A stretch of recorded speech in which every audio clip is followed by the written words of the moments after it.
All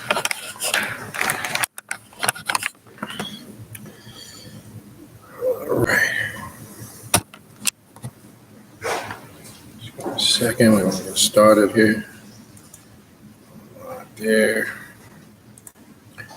Let me get this up and running here.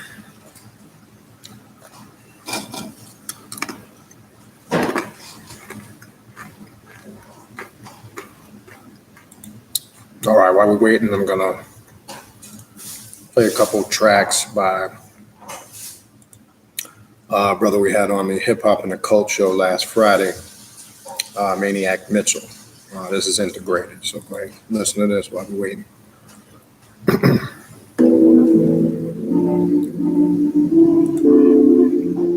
Look, there's a lot of things in this world we can't control, people. Working hard isn't one of them. Yeah. True transformation starts out with shadow work. You already know. Integrate that motherfucker. Okay. Look, I think it's time to let these niggas know who the spirit man be. King with the flow, Solomon's ring. No, that's the pineal. Demons trapped deep inside. It's time to let them go. What y'all niggas want? How you niggas want it? I could literally curse you motherfuckers with this hunt and leave you running from something you can't interpret. This force to come from the serpent. Give it a couple of minutes to get this Maniac Mitchell integrated. Gotta integrate my dark side. True shadow work. I could hear a voice within screaming, I gotta work. I could feel the force from within again. That's what saying work. Black Darth tree shit. Universe beat bitch. Wisdom from that DEMONIC shit. Superstition demolished. I really wanna see shit. Feel it in my vein. Pain make you go insane. Pain make you channel gang demonic images of blood. Fuck y'all niggas know, man.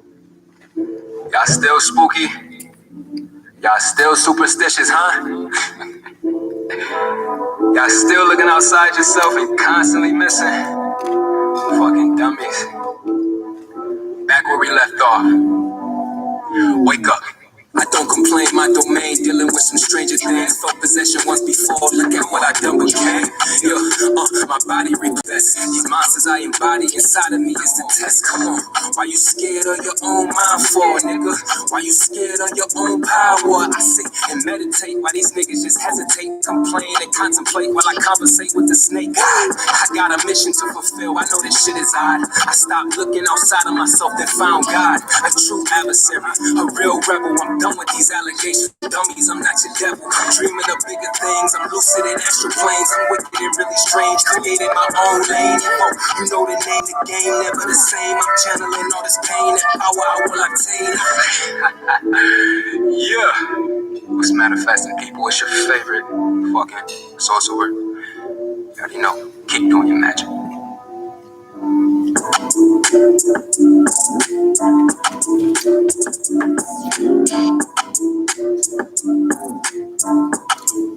All right, that was integrated by Maniac Mitchell. I'm gonna play his second track. You can get his music on SoundCloud.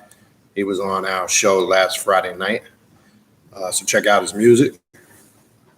Just type in Maniac Mitchell on SoundCloud. This is Chill's Spirit Man. This is his other track.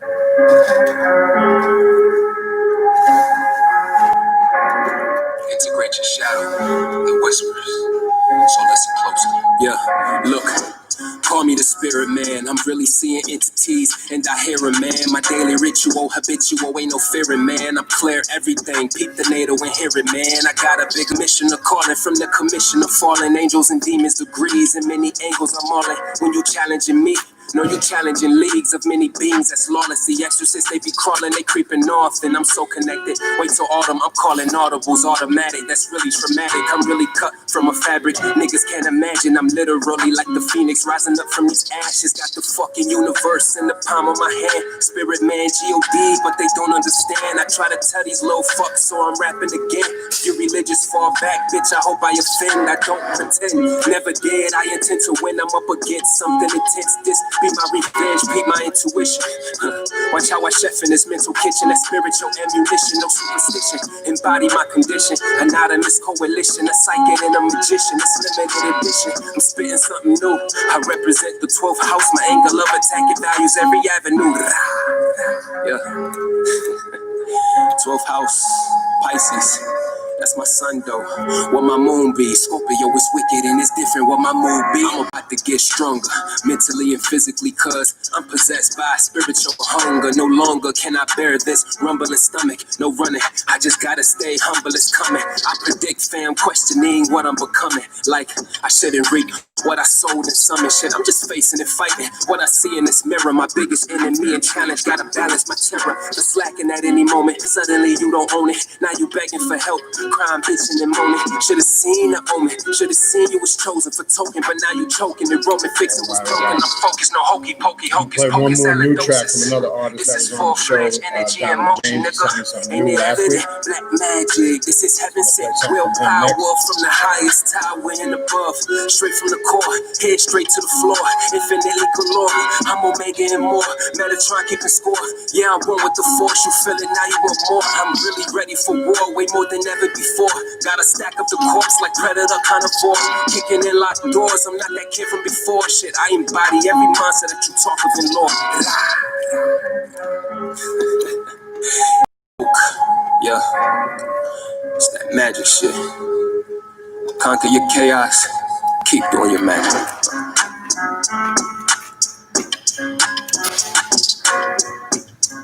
All right, and that's Brother Maniac Mitchell. Check his music out again on SoundCloud. Support him. He's making good music. I'm gonna play another new release. This is from Donald James.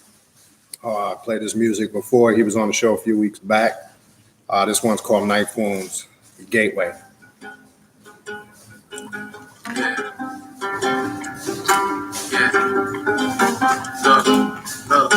I'm gonna go ahead and start after this.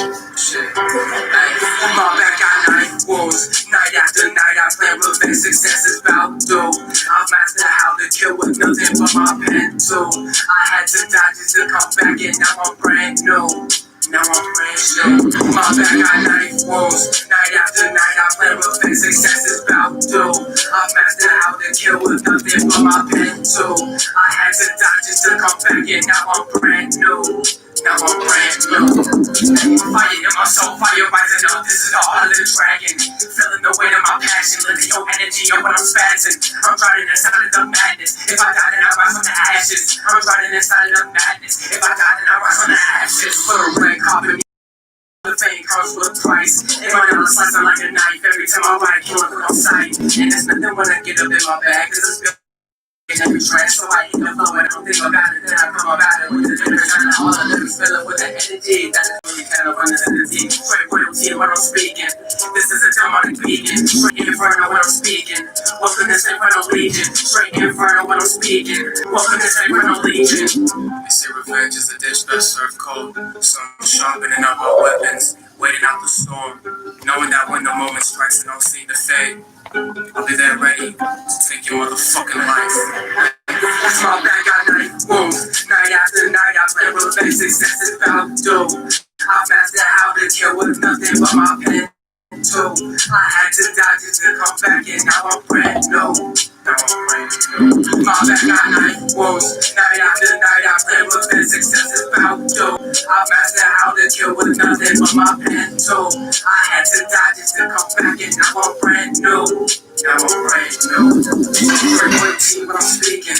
This is a demonic beacon. Straight inferno when I'm speaking. Welcome to Inferno Legion. Straight royalty when I'm speaking. We're gonna start right after this track. Again, this is Knife Wounds Gateway by Brother Donald James. Be along with Maniac Mitchell, SoundCloud. Check these guys out, support them.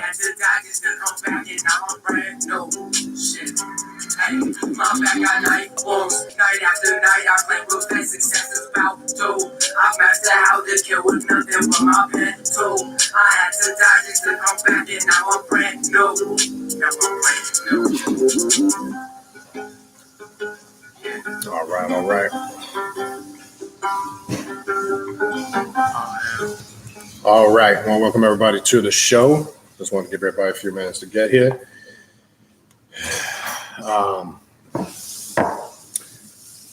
Just to run through a couple quick announcements before we begin. First and foremost, the conference, since we're getting close to that date. Today being October 11th, so we have just about 3 weeks, a little bit under 3 weeks That is again the 31st, November 1st and November 2nd. 31st, I'm sorry, the 30th to the 1st. Correction. October 30th to November 1st. We have posted a basic itinerary. We'll post a follow-up one in a week or two with the list of who's doing the presentations. It's going to go as follows on Friday and Saturday. It'll start at 11 a.m., run to about 4:30 with the workshops, the presentations. Later that evening on both nights, Friday and Saturday, there will be a ritual at 9 p.m. And then Sunday, late morning, early afternoon, Sunday, a question and answer class to wrap up the 3-day event. Pretty much open class about what took place the 2 days, or just anything in general. If you have questions about anything on the path, that'll be that Sunday. The event will be live streamed on Zoom. We'll have a few people here locally, such as Brother Kevin, Brother Mike, doing live presentations. Other than that, everything else will be live streamed on Zoom. I do know right now we have Brother Kevin, we got Brother Jack, we have and Brother Angel out of New York is going to be doing a presentation on Palo. Sister Patra out of New York is going to be doing something on healing energy work. I believe Raven's doing 1 or 2 presentations. We'll have the full itinerary. I think we have 1 more spot left, 1 or 2. I'll have to double check with them. So it's filled up.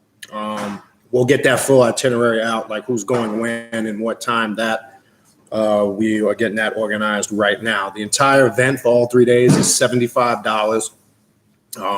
You can pay that by PayPal using the email address in the description box of the video. It'll be one link for all 3 days. You will use that same link for all 3 days. When you do send your PayPal, again, please include in the PayPal your name and your email address where you want the link to go. We want to make sure we are emailing it to the right email address, okay? So that's the 30th to November 1st, okay? If you have any further questions or if you are interested in doing a presentation, shoot me an email. And obviously, space permitting, if we can get you on there, we'll get you on there. All right.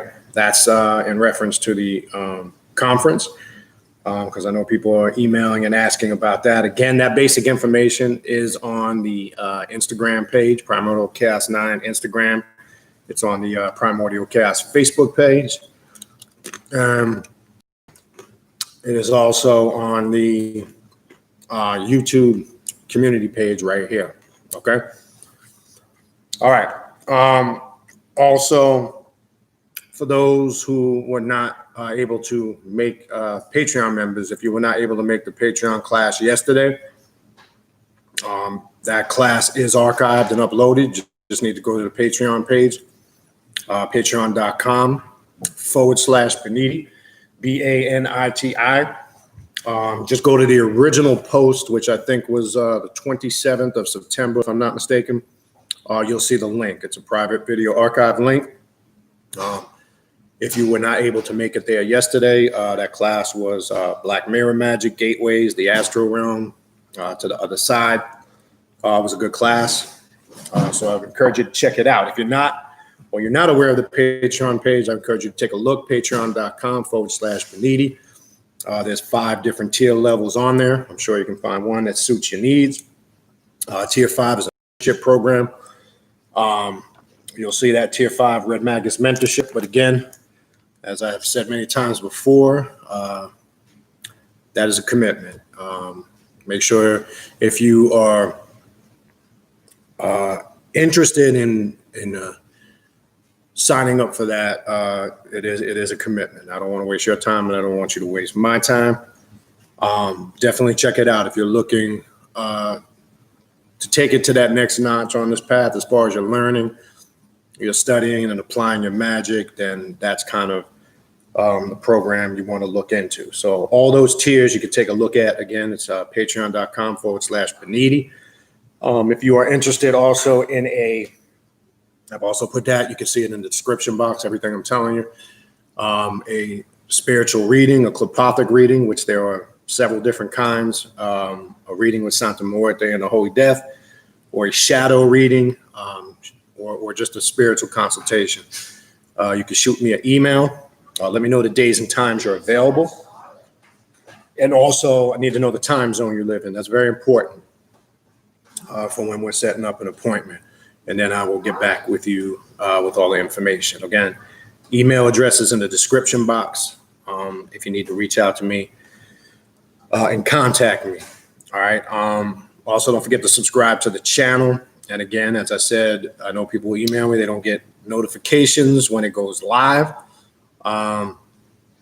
You have to make sure you hit the notification bell. And then when that drops down, you have to make sure all notifications is checked. If all notifications isn't checked, and again, that's just not my channel, that's anybody's channel. If all notifications is not checked, you will not always get all the notifications, all right? So subscribe, hit the notification button, drop down menu, all notifications, so you will get notified when there's a video uploaded or there's a live session like this. That's pretty much it. Again, the main thing we're focusing on this month is the conference. That's pretty much going to dominate the rest of this month. I know some people have emailed me too about upcoming classes. I'll resume some classes that'll be open for all to sign up for after the conference, probably in November. So we're pretty much for these next 3 weeks just getting the conference in order. All right. What I wanted to talk about today, as you know, I've touched on this on and off over the years, using the Sith philosophy, just like you can use any grimoire, any archetype, any spiritual system, how you can use this as a left-hand path occult practice. Now, it's great. Me too. I just want to make this clear. I know some people think when we talk about this is not really a Star Wars movie perspective of it, even though that mythology is great. I'm a huge Star Wars fan too. Love the story of the Sith, and that's great, but I'm not really focusing on the movie aspect of it. All right. The mythology, though, can be used just like any other mythology, any other grimoire can be used and applied to the path. But I just want to make sure we're clear on that. I'm not going to really just be focusing on the Star Wars aspect of it. Okay. I'm going to actually go through certain aspects. Today, obviously, I want to focus on the Sith code of Darth Bane and really how do we transition to that and how we can utilize that concept as a magical practice, literally, okay? Some reference books I want to throw out there because people ask. And again, I'll throw some out so you guys can do your research. You might have some of these already because I've mentioned them in the past, but for maybe somebody coming across this the first time, you may not. There's a series of books I mentioned from an organization which I want to make clear I'm not a member of, and I am not promoting it or encouraging anybody to join it. If that's your business, if you do, but some of their books and materials can be used in a left-hand path occult practice. Not all. There's some I don't really care for, but I don't really focus on what it is I don't agree with or care for because that's a waste of time and energy. I do focus on what we can utilize, and it's up to you what material you will and utilize in these books. But the Sith Academy over the last 5-6 years, they have put out a series of books that really used the Sith philosophy in a dark alchemical perspective, sorcery, magic, etc., the whole nine. There's some good stuff in there. Again, is everything in there going to be sound and what you agree with? No, I don't agree with everything in there, but I'm throwing out some reference source for you to make that decision. Okay. So they put out a series of books. Some of the key ones I can point out that are really good that I recommend. One of the first ones I got a few years back was The Dark Lords, The Sith Academy, The Path of Power. The Templar Handbook is a really good book that has a lot of good rituals in there. This is the Masters of the Will. I believe this is book 2 out of the 9 echelons of Sith mastery. There's a lot of challenges in here. If you're really looking to challenge yourself on this path spiritually, mentally, emotionally, and physically. Yes, there are physical challenges in all these books. They have a series of challenges and rituals to really strengthen and test your fortitude, your willpower, and they literally use the Sith philosophy and transition that into a lot of their ritualistic work. But the Sith challenges in there are very challenging. I would recommend anybody to look at them. This is Lords of the Force. This is another one. I think this is book 4. Let me double check. Book 3. I can't keep track of the numbers. That's a very good book. These are just some of the ones that stand out to me. This is Masters of the Will, book 2, I believe. I didn't go over this one. Yeah, no, this is the second book. The 9 Echelons of Sith Mastery, book 2. And then the one that I am going to use today to break down the code, this is Dark Side Philosophy. And this is a really good book. This is one I would definitely, if you're going to get one, I would definitely recommend that. Obviously, the Star Wars Book of Sith 2 is a good book because it's got some of the key foundational elements of Sith philosophy. The Grand Book of Sith, which I don't have here with me right now, that is another one you should have in your collection. The Star Wars Book of Sith is good to get the history of the mythology, if that's your interest, and that's fine. But again, I want to focus on more of the literal aspects and how this is used on the path. Okay, but there's a lot of good stuff in all of these things. Okay, all right. What I want to focus on is the Sith Code of Darth Bane, right? What is the Sith Code of Darth Bane if you're not familiar with it? And again, you don't need to necessarily be 100% or aware of the Sith to practice, because really, technically, these are universal practices that can be applied to the path in general, okay?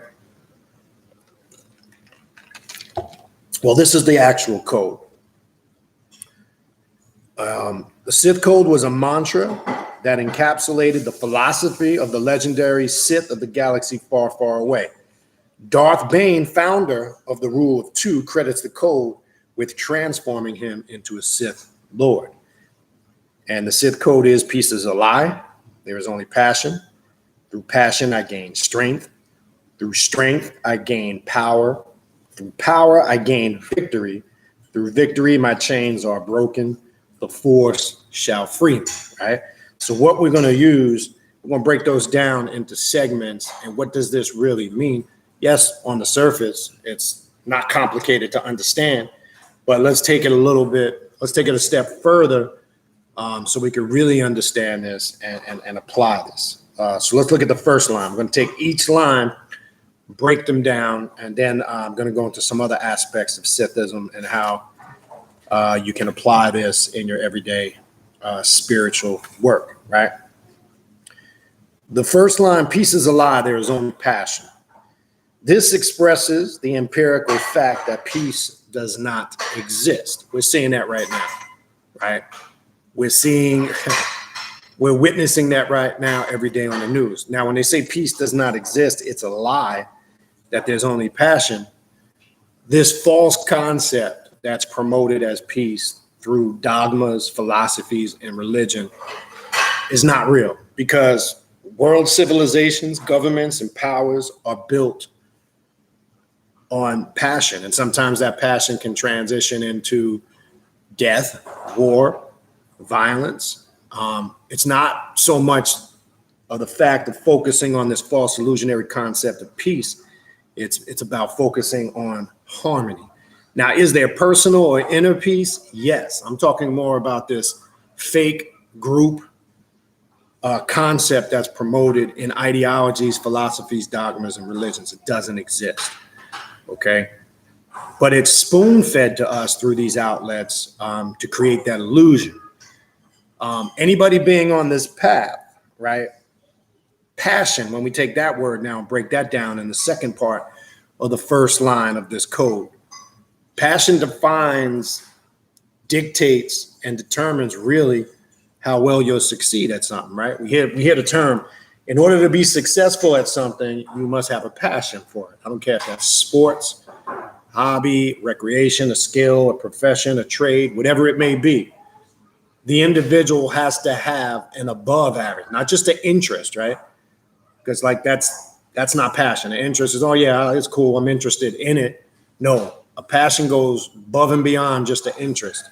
It means a complete focus and determination, and sometimes obsession, but not in a bad way, of how determined and serious you are. So passion really is the foundation to obtaining what we're calling that harmony, where everything is functioning correctly, or as far as obtaining goals to become successful, right? That's the first line, right? That this peace concept only exists as a religious fantasy or unattainable ideal. This world is an arena of eternal conflict.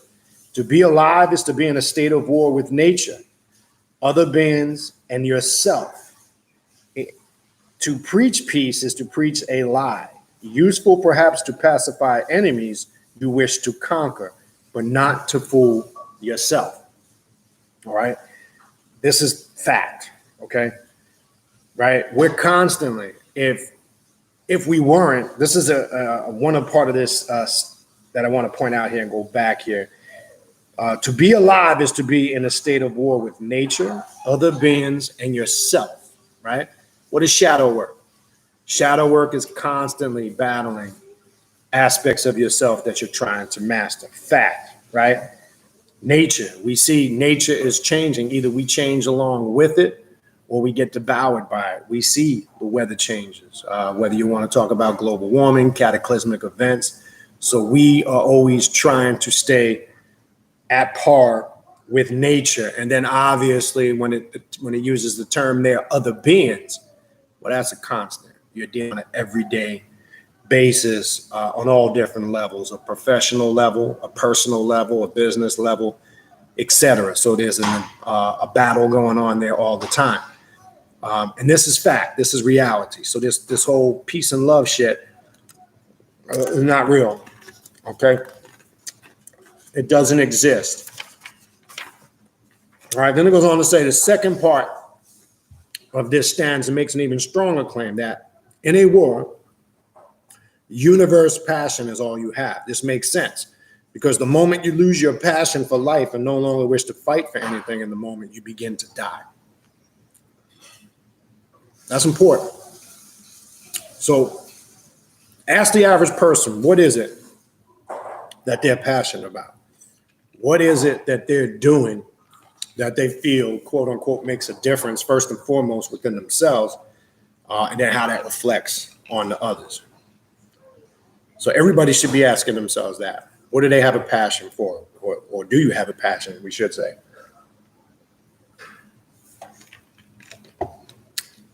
All right, then it goes on to say, this universe requires passion for existence. Perhaps there are more peaceful universes where passion is not required for survival, but that is not the one we inhibit. And the passion that compels us to win, the struggle for life, is precisely what we call the force. Right? So even when you hear in the trilogy, if you are somebody that's into the movies of the Star Wars trilogy, that's really what they're describing when they're saying the force. Right? Man, force be with you. Right? We hear this shit all the time. Right? The Jedis use it. But there's two different concepts of the force, whether you're coming from the Jedi perspective, which if we liken that to the current world we live in, these would be your religious people who are under an illusion. Your false do-gooders, the people that promote this false concept of peace is a lie and we're all equal and love and unity and all that, which sounds good and that's the way it should be, but reality is that's not what it is. The Sith and how they determine the force, they're telling you the reality of it. That's not true. This is a predator-prey world. And the Sith basically said passion and power is how we will conquer the weak. Okay? And that's a reality because this world is built on that precept. Because the people that are promoting this peace and unity and love shit, they're sure as hell not living by it. That's for sure. Okay. They're the ones that are trying to take the upper hand, whether it's through politics, world control, power, you name it. And these are the same ones that are promoting this with, oh, it's about love and peace, and I love you and you love me, and let's hold hands and run through a grass field naked. That's just not reality. Okay. So that's the force, right? But what of a dispassionate reason, the trait so beloved of light side philosophers? That is secondary. One can rationalize anything, including one's own non-existence. There have been untold numbers of rational people who gave up and died because they lacked passion. But seldom does a passionate person give up. Reason must be the slave of passion, as the saying goes, because survival in this war universe requires it to be so. So if you don't have no passion, you're basically dead. I don't care what it is you claim to accept as truth. I don't care what it is you accept as your reality, because everybody has a different perspective on what's reality to them. And then some motherfuckers are so ignorant because they get upset because people don't agree with their philosophy, maybe, or their interpretation of something, or their belief in something. Sith philosophy don't give a shit about none of that. That's irrelevant. That's personal. That's some shit you got to wrestle with. I'm not interested in what you like and you don't like, and what you agree with and what you don't agree with, blah, blah, blah. My thing is, you need to do whatever you need to do to get results. And in that process, there's going to be people that are going to agree with what you're doing and connect with it, and there's going to be people that don't, and they don't even understand it. But our place in that, or your place in that, as you travel your journey, you shouldn't give two shits about that. And I've been saying that for years. I don't care anymore. I let that shit go years ago. All right. That's the first line of the code, right? Let's go to the second line. Through passion, I gain strength. Would imply this philosophy or this aspect of Sithism in our everyday spiritual path. All right. So this stanza follows from what already has been said, right? Passion brings a reason to engage fully in the struggle for life, which strengthens a being physically, spiritually. Passion is a force which brings vitality, strength of will, and single-mindedness of purpose. Now, let me stop for a second. Somebody who, I want to use it back up. It says to engage fully in the struggle. Let's talk about that. Shadow work, right, is about dealing with everyday struggles, internal, on a personal level, and then in your environment. So there are those who passionately engage it and conquer it, right? We talked about this, about devouring your chaos. We use that terminology a lot on this path. Then there's others who play the role of victim. Then there's others who sit around and conjure up conspiracy theories all day. Then there's others who always want to point the finger and blame others for their bullshit and their problems and their weaknesses and their faults, and how somebody's out to get them, and somebody's doing this, and this person's talking about me. You know the bullshit, the soap opera, high school drama nonsense bullshit that grown adults, unfortunately, still do. That's the weak-minded. Those are the light-siders. Those are the prey, right? We don't do that on this path. People are always going to talk shit about you. That's bottom line. That'll never change. I don't care if you're 100 or 20 years old. That's going to continue. If you sit around worrying about what people are saying about you, then you're not cut out for this path. Okay? This is not the path for a weak-minded person like that.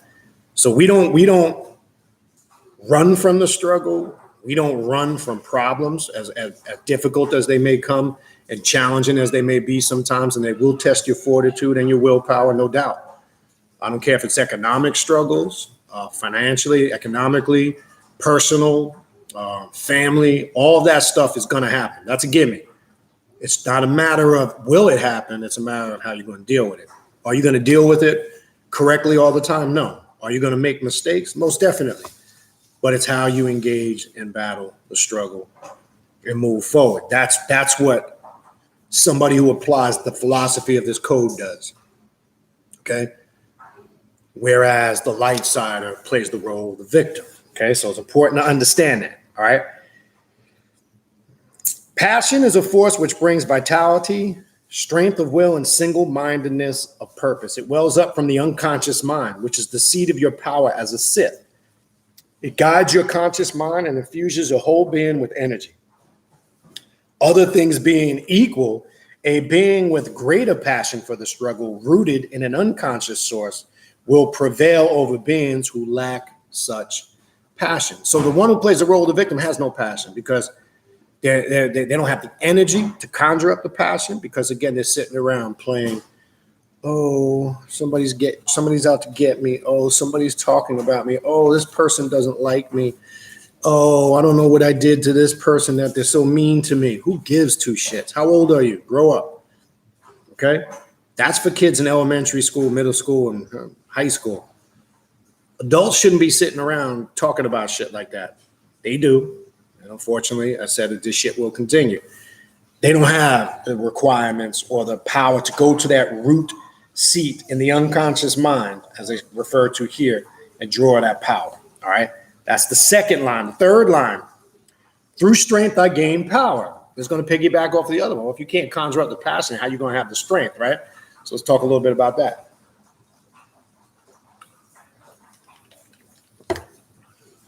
The accumulation of inner strength and vitality gives one an infectious energy and a dominating presence that others will naturally find compelling. You can look at somebody and know when they're confident in what they do by how their mannerisms, the way they project themselves, the way they carry themselves, sometimes simply by the way they walk, the way they talk, right? Their personality, right? All of those things usually, for the most part, I'm not saying 100%, but for the most part are telltale signs that that person has that strength and passion. You can just tell, right? You can use the metaphor of an athlete, a very talented, skilled athlete in a sport.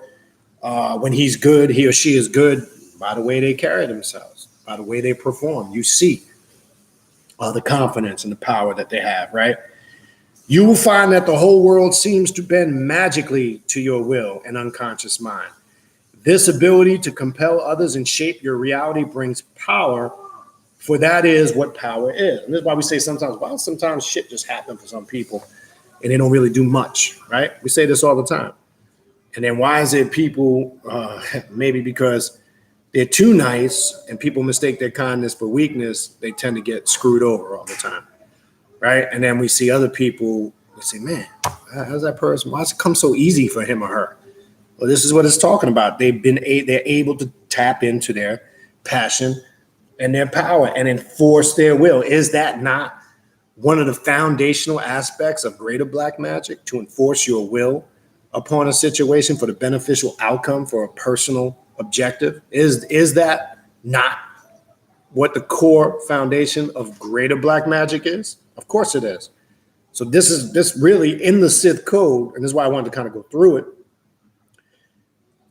Yes, when you just read through it on the surface, there's a obvious right off the top surface explanation of it, but it's deeper than that. And that's why I wanted to go through these and break these down. It's a lot deeper than just the simplistic interpretation of it on the surface.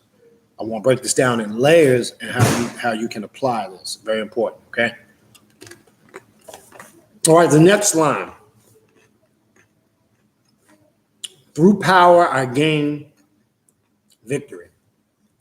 So we see, if you don't have the passion, you don't have the strength, you don't have the power. So you're going to need the power to gain the victory now, right? Through power, I gain victory.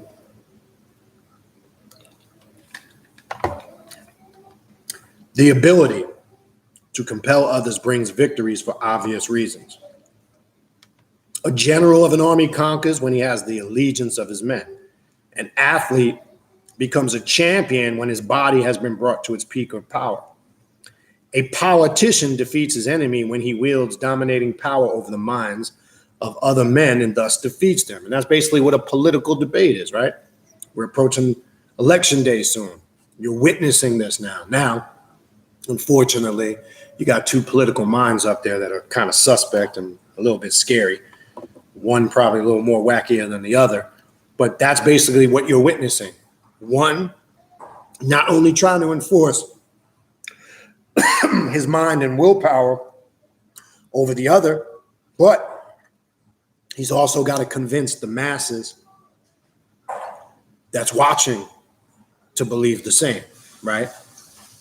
That's how this works. That's basically what you're witnessing and participating in when you're watching it, and you should always participate from a observer perspective. Don't be caught up in the hype and the emotion of it. Be very analytical and observant of what both sides are saying, regardless of who you like. That's personal preference. I notice when I sit back and watch, you catch things from both sides. So you should be locked in when it comes to that. All right. Often without this is accomplished often without the need for violence. A species prevails in the struggle for life when it dominates its environment. For the purpose of power in war, universe is indeed to gain victory, right? So you must have this passion. Well, first you must have the strength. You must have the passion. You have the passion, the strength, the power, in order for you to gain victory, which is the next one we're going to talk about. Through victory, my chains are broken, right? Victory means to vanquish enemies who threaten your power. Now, this could be external enemies such as people. This could be places, can be an enemy, places you shouldn't be frequenting. And this could be internal things that need to be defeated. How we got to look at this in this statement and how we have to apply it on the path, right? You need to vanquish enemies who threaten your power, to defeat those who kept you in chains or in some way limited your freedom of will and action. So that starts with dogmas, faith-based systems and philosophies that we need to rid ourselves of, because indoctrination is a serious enemy on an internal level, right? A lot of us are still, unfortunately, or know people unfortunately, that still might be Christianized or influenced by Islam, or even people that come from higher spiritual conscious paths, such, Kemetic paths, Santeria, Ifa, or they're still doing light, fluffy magic like Wicca and all that stuff. In order to understand these principles and not be confounded or restriction from you obtaining your destiny, you must let all that old way of thinking go. And that's tough for some people to do, because indoctrination is a serious roadblock to being victorious overall. Because I'm telling you, and I'm sure many people listening or that watch this video when it uploads, I'm sure you all know people who come on this path and they bring old ways with them. And some of them are not even aware of it. Some of them are not even conscious that they're doing it. So they come from a lighter philosophy, say Buddhism, and you still see it reflected in their actions. Doesn't mean you can't get some key points of spirituality from Buddhism. It just means you can't completely submerge yourself in a light side philosophy, because there's a disconnect there when it comes to overall understanding and harmony. That's all it means. But you see people carry over maybe ways and methodologies, behaviors, mannerisms, thinking, and philosophies in the way they do things, but will claim to be on this path. It doesn't work. And I've been talking about that for the last several years. It does not work. Trust me when I tell you, don't fool yourself. And I've said many times before, be careful. There's a lot of shit out there claiming to be dark alchemy, the occult left-hand path, and, Clipothic and all this other shit. But it's not. It's basically watered down occult, new age, traditional spiritual bullshit. And that's fine if that's your path of choice. So I'm not saying you have a right, you do whatever you want. But what I am saying is, don't misinterpret that for the left-hand path, or for dark side philosophy, or for really ridding yourself of all of these indoctrinated spiritual systems. Because when you got people out there that are mixing Santeria, for an example, with the occult. Santeria is not the occult. It's a traditional African, a watered down traditional African spiritual system. It's not the occult. It's not left-hand path. Now, Palo Mayombe is a little bit different, okay? When you're dealing with dark African witchcraft and sorcery, a little bit different. But most people that speak on Palo mainstream, especially here in America, for an example, they're talking about Palo Monte. And Palo Monte is an infusion of Santeria / Ifa mixed in with Palo, because most of the Palo spirits in Palo Monte, for an example, are synchronized with Orishi spirits, and they say they're the darker aspect of the Orishi. Again, to me, that's playing that, fine gray side line. And we have to be careful of what we're identifying, because when you start mixing and incorporating that and working with some of these systems that are going to unlock certain energies within the psyche, it can create a serious, serious ball of confusion. It can make a person even more confused than they are. It can also bring on different mental deficiencies, such as bipolarism, depression, and a bunch of other shit. Trust me, it happens. And we probably even know people. Some of us probably even know people who we can categorize, unfortunately, in that scenario. So step one, you have to be victorious over the weaker self. Okay? And people always ask, how do I start? Where do I begin on this path, right? And I always say shadow work, right? Shadow work is step one, foundation. A lot of other people on the path will tell you the same thing, not just me. How do you do it? Step one, you got to rid yourself of all that old way of thinking. If you go back, years back, I've been saying on old videos, understanding black magic is part of it is reprogramming the subconscious mind. So what does that mean? To reteach yourself everything you've been taught, to go back over it and analyze it. So if you came up, say, religious as a Christian or in some sect of Christianity, now you must go back and reevaluate the concepts that were taught to you, and now you can see how you can how they can be gone over and now put into its proper context, and not being forced to believe a faith-based system that doesn't make any sense. But now you're able to go back and reevaluate. That's how you rid yourself of the indoctrination, and you don't become a mental slave to it. That's the difference, okay? So that's step one, right? Now, it talks about chains are things that limit your freedom, will, and action. And now they go into that, what we kind of just talked about. These enemies might be other individuals, right?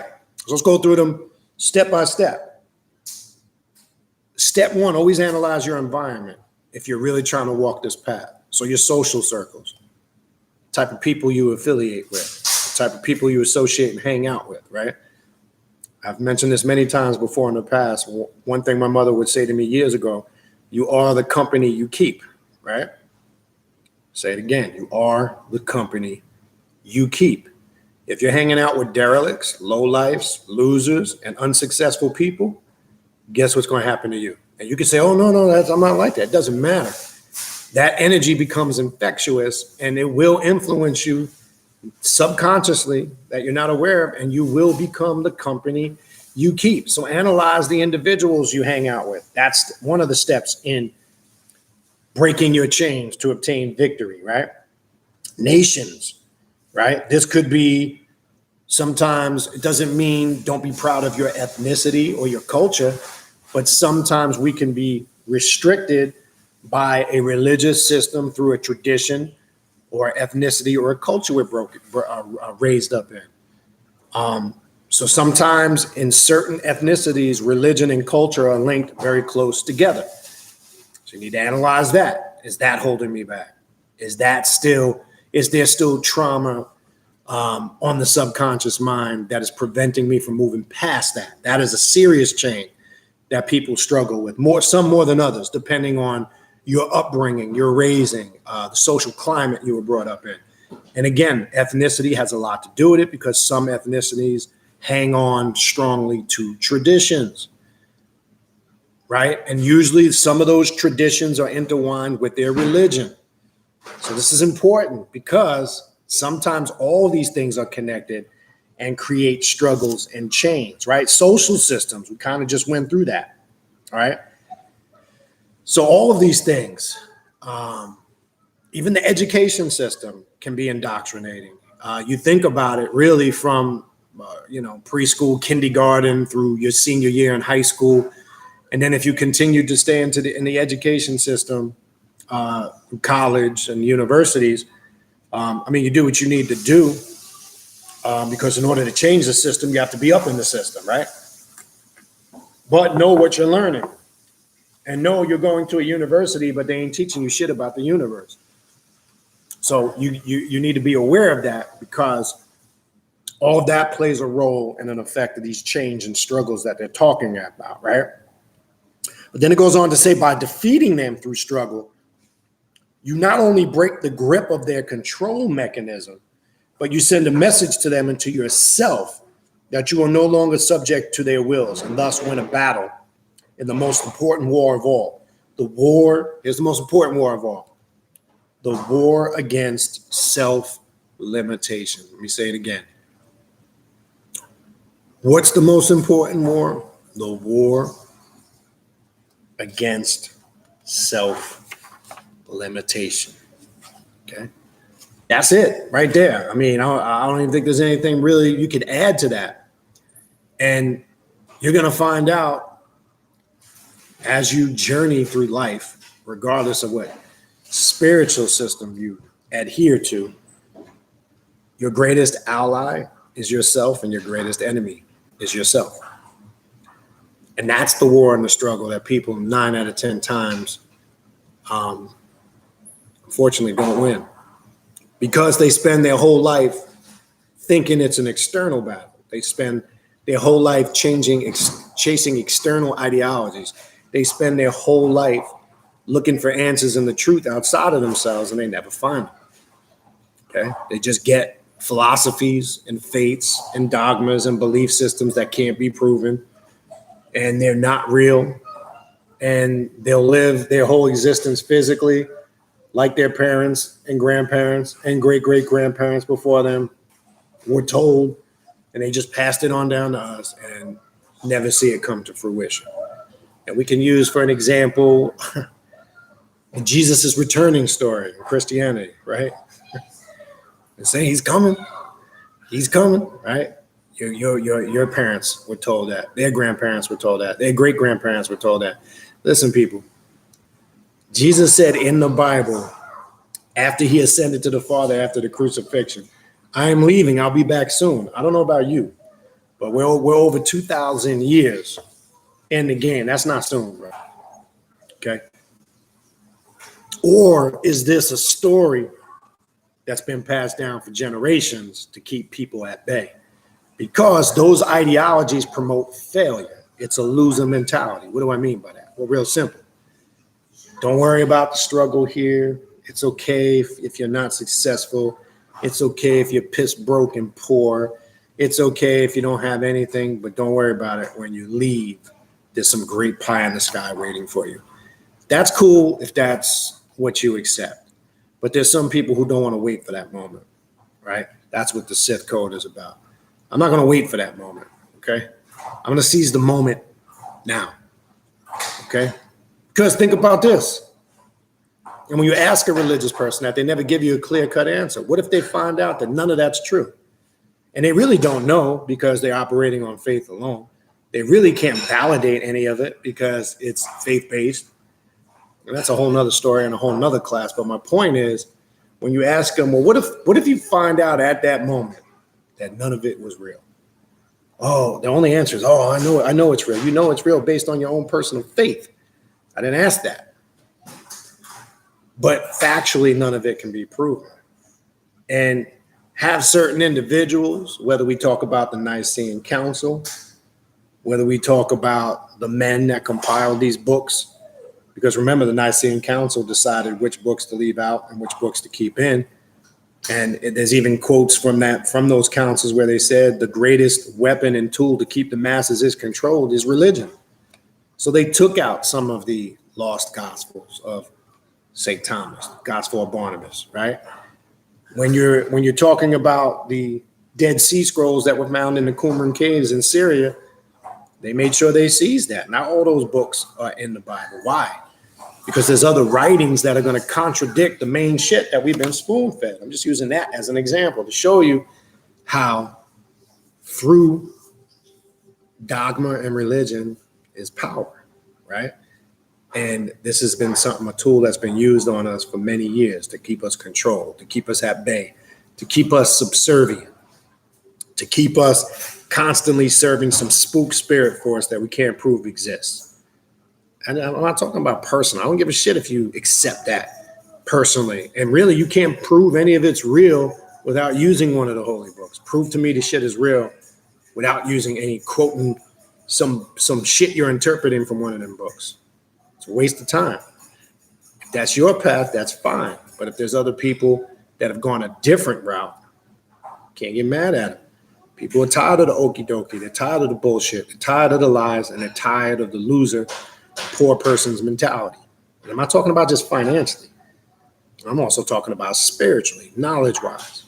Nobody wants that weak-minded, poor person's weak way of thinking. Okay? All right? So, the last line, the force shall free me, right? As explained in the Lords of the Force is the energy, passion, and belief one acquires from a source that infuses one's being with a sense of purpose and power. Now, ask yourself that question, okay? The force is the energy, passion. Now, let's talk about the word belief, because this comes up a lot on this path. There's faith and belief from a religious perspective, and then there's faith and belief of how we utilize it through left-hand path philosophy. Faith and belief in yourself via confirming things, via self-realization, raising yourself up to the realization of it, the reality of it, which though you might have done that, somebody else may not have, so it becomes a personal faith and belief, but not a faith and belief system that you enforce upon others and tell them if you don't agree with this, and then you condemn them to some type of damnation. That's religious, idiotic faith and belief. So that's a different type of faith and belief, okay? The faith and belief that we're talking about here is that one acquires from a source that infuses one's being with the sense of purpose and power. There's difference. Because that question came up a few months ago and somebody got thrown off when I answered yes. Do we use the concepts of faith and belief on this path? Yes, we do, but I just explained the difference. So when I say faith and belief and how it's describing it here in this excerpt, it's not the same as a religious person's understanding of faith and belief. First and foremost, faith and belief in oneself and their understanding of confirming through self-realization those personal truths that they need to gain that power, in this case, through the force. There's a difference, big difference. So when we're saying those words, or if you've heard me say it in the past, don't get confused. So hopefully that clarifies the difference, a big difference, okay? All right. Then it goes, possessing force power means having a connection to a source. Having a source connection means being freed from the chains, here it is, cultural conditioning, hostile source systems such as governments, laws, religions, narratives, and social conventions. A being with such force power is freed of all arbitrary man-made construct laws and philosophies. And what do we say on this path? One of the other steps to obtain through shadow work and start to walk the path is to have a non-conformist way of thinking, right? We use the example of Seth in ancient Egypt, his Greek name Seth, and I don't think it's a coincidence phonetically. The word Sith and Seth phonetically sound the same, and I do believe George Lucas, when he wrote this Star Wars trilogy, was influenced by the Black Brotherhood of Seth, or the Order of the Black Light, because when you look at the Sith Order in the movie and you look at the Brotherhood of the Black Light in ancient Egypt, the Set, same thing, they wore all black. Set being the central figure, Darth Vader being a Set-like figure, which actually goes back before Darth Vader, but you get the point. Now, this is just I've mentioned this before in past videos over the years. This is just my opinion on it. I can't confirm that. As I've said before in the past, I would love to have the opportunity to ask George Lucas that if I ever had the chance. But I see the synchronization.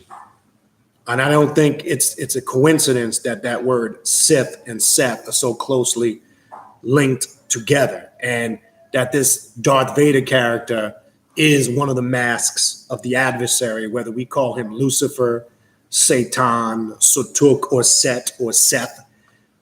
There's a connection there, big time. All you have to do is be an avid studier on this path, and you could see it. Okay? It's not complicated. Very easy to see when you really look at it with an open mind. So this is important.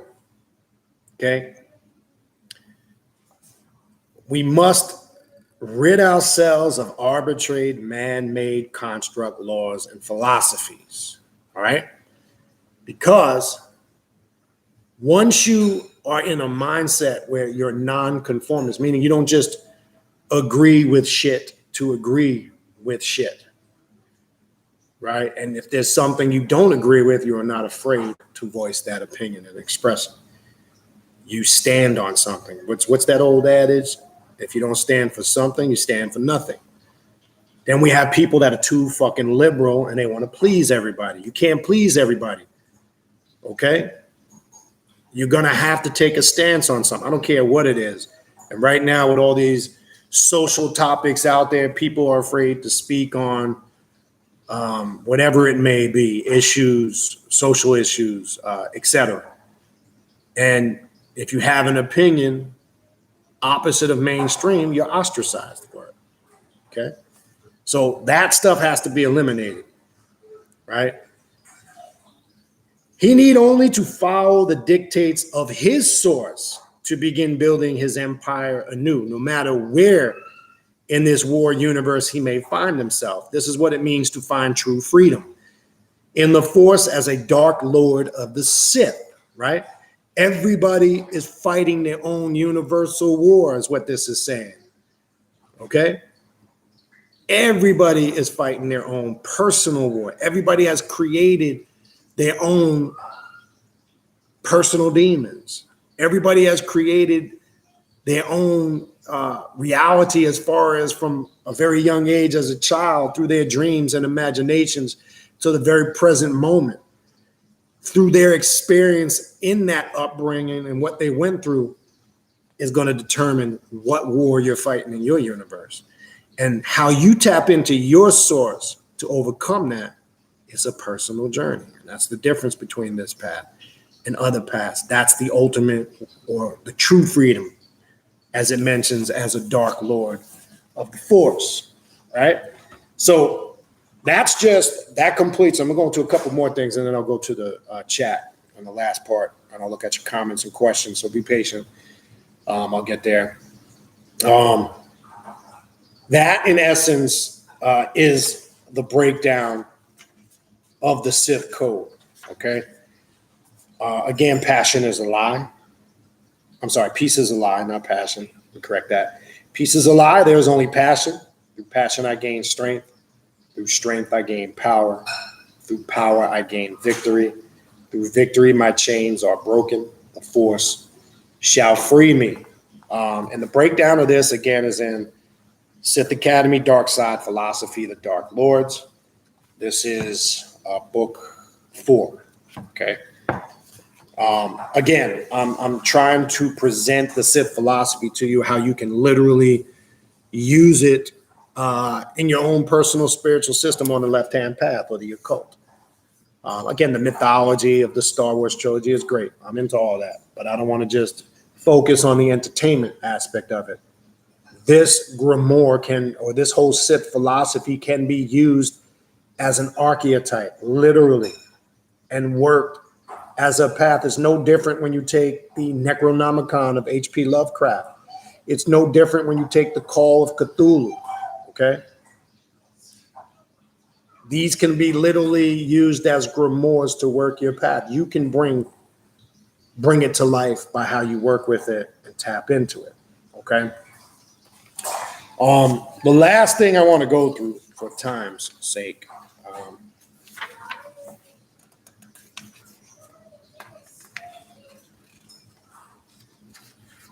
the scope of Sithism. There's two things I want to, and how it can be used as an occult path.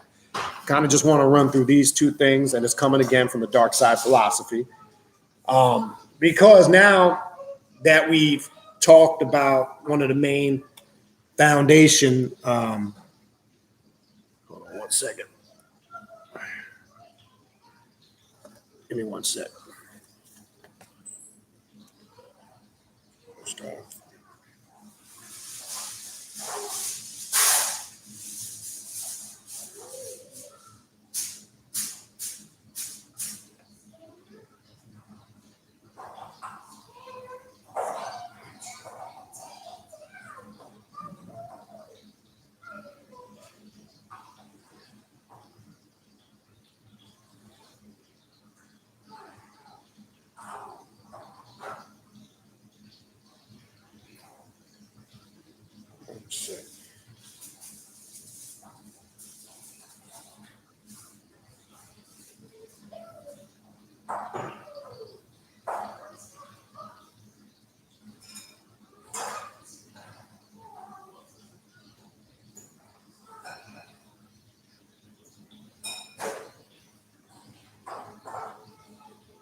All right. So the scope of Sithism, how to literally use it as a cult path if you choose. Yes, you can use the mythology, the history of the characters, the foundation of it.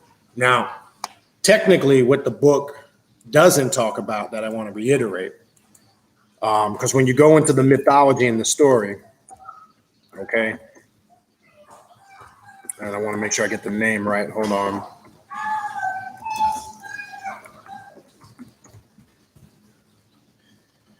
Okay. It is said in the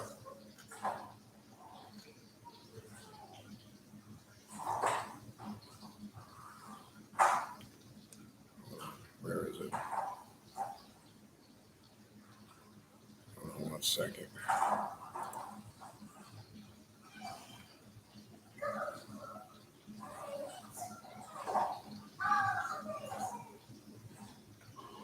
Where is it?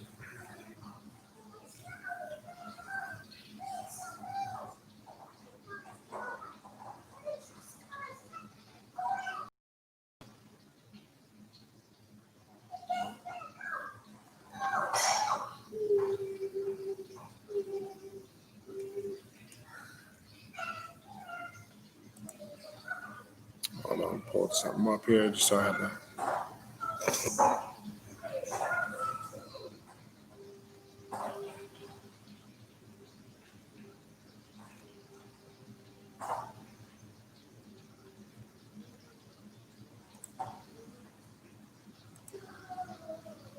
Here it is. Hold on.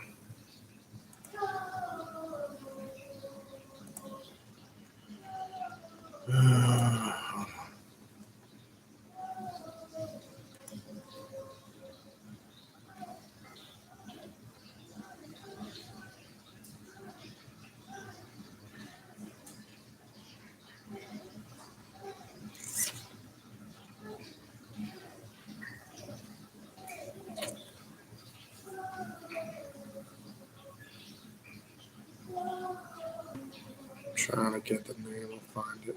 Anyway, come back to that. There was something I wanted to point out. I can't remember where I saved it. Anyway, not a big deal. Let's finish with this last too. And then I'll go to the chat and I'll look at some of your questions and your comments. So the scope of Sithism. Sithism is not intended as a philosophy for all of humanity or for an entire class of people, but for a few select, right? Many are called, few are chosen. This path in general is not for everybody. It is for select individuals who feel intuitively drawn to these ideas. The common mass of people, led by their sheep-herding intellectuals and priesthoods, will always scorn and vilify our kind, calling us a variety of names, such as sociopaths, psychopaths, terrorists, evildoers, fascists, Satanists, etc.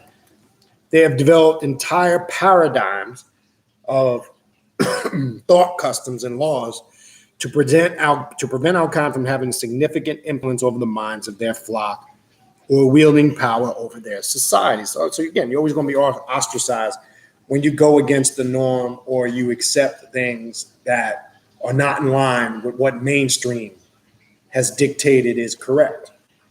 And I've said also one thing one must do when they come on this path, and I mentioned it a little bit earlier to a degree, is you can't be worried about what people think.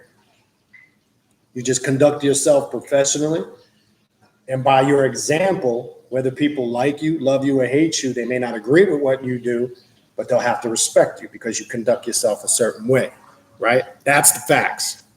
So you can't worry about, there's going to be a lot of people that don't understand this and don't agree with it because they're not in a mind state. As I said, this is not a path that is for everybody.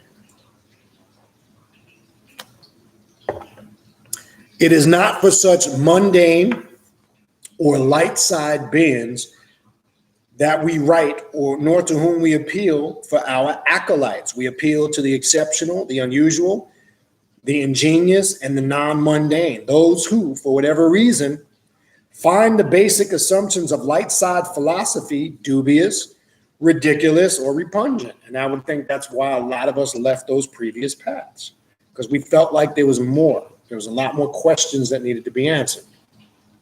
We felt like we reached the point where there's nothing we can really get from this anymore. We reached the point where we also felt like I'm not getting clear-cut answers to things that I'm doubting, or things that I'm saying that is not correct, or things that are contradictory, or things that just are completely ridiculous and make no sense. And then again, you're ostracized if you go to some of these leaders, these pastors, these imams, these priests, reverends, whatever titles they give themselves that absolutely mean nothing. You're ostracized. You're told, oh, don't question. Oh, that's evil. Oh, only an evil person. Well, when you rid yourself of that ideology, and I don't even call it ideology, I call it ideology, that doesn't apply. And that's not an answer. All right. All right.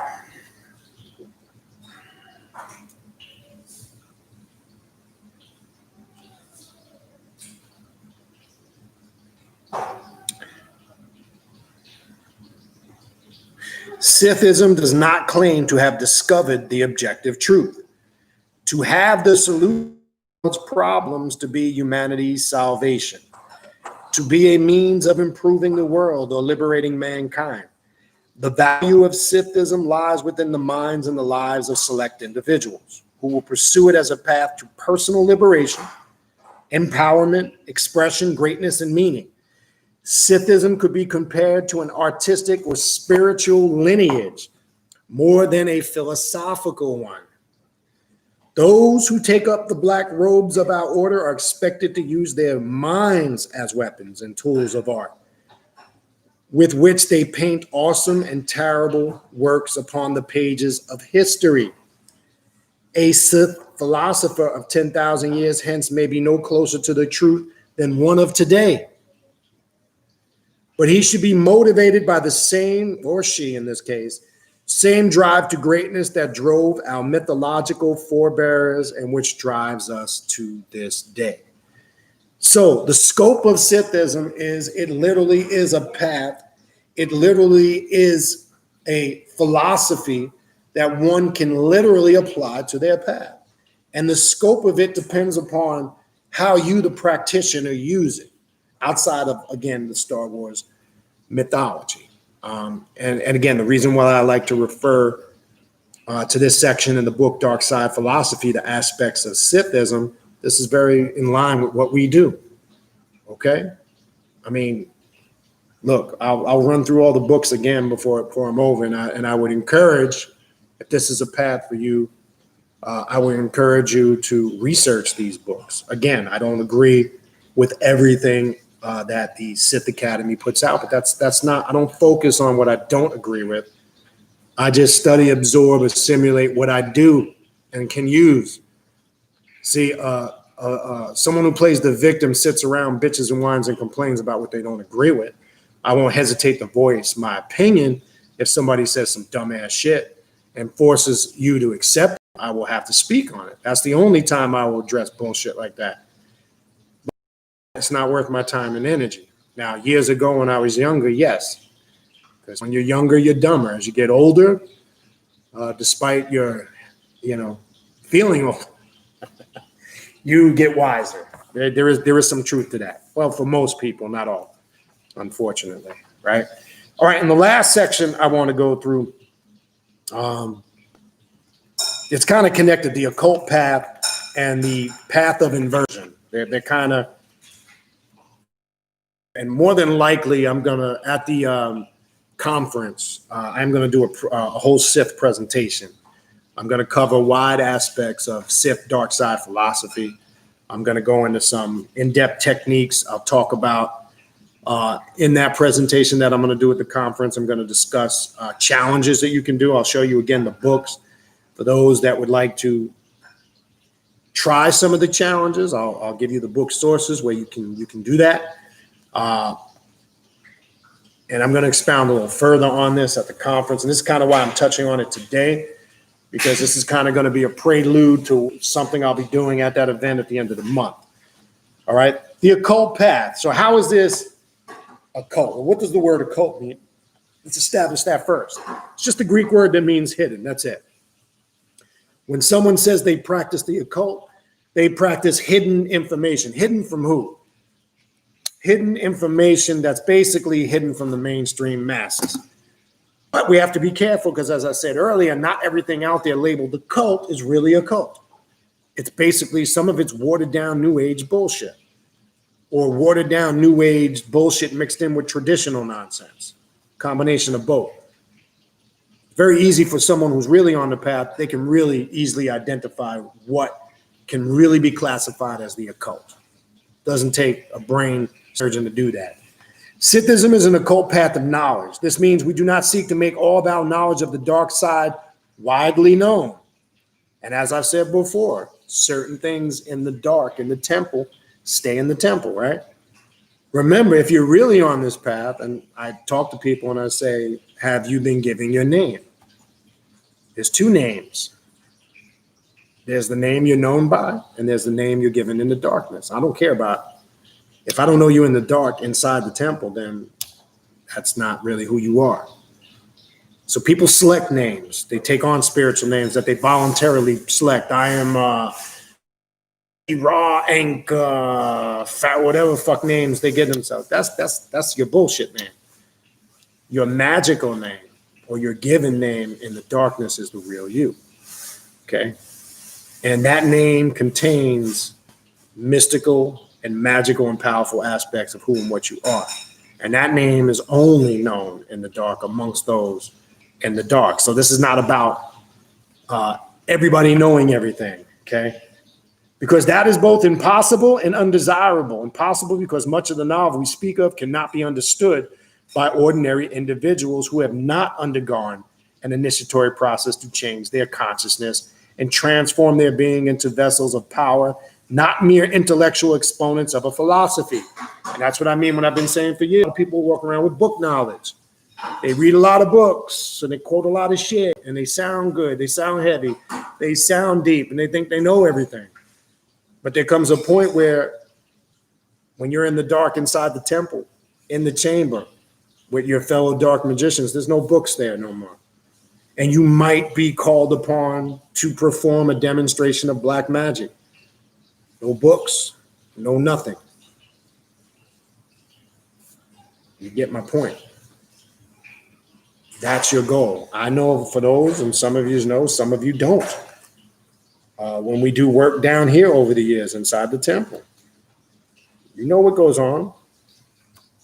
You come amongst us in the dark, you better be able to show and prove. I don't care what fucking books you read. I don't care what you think you know. I don't care what dreams you have. We all have dreams, okay? But can we make those dreams a reality?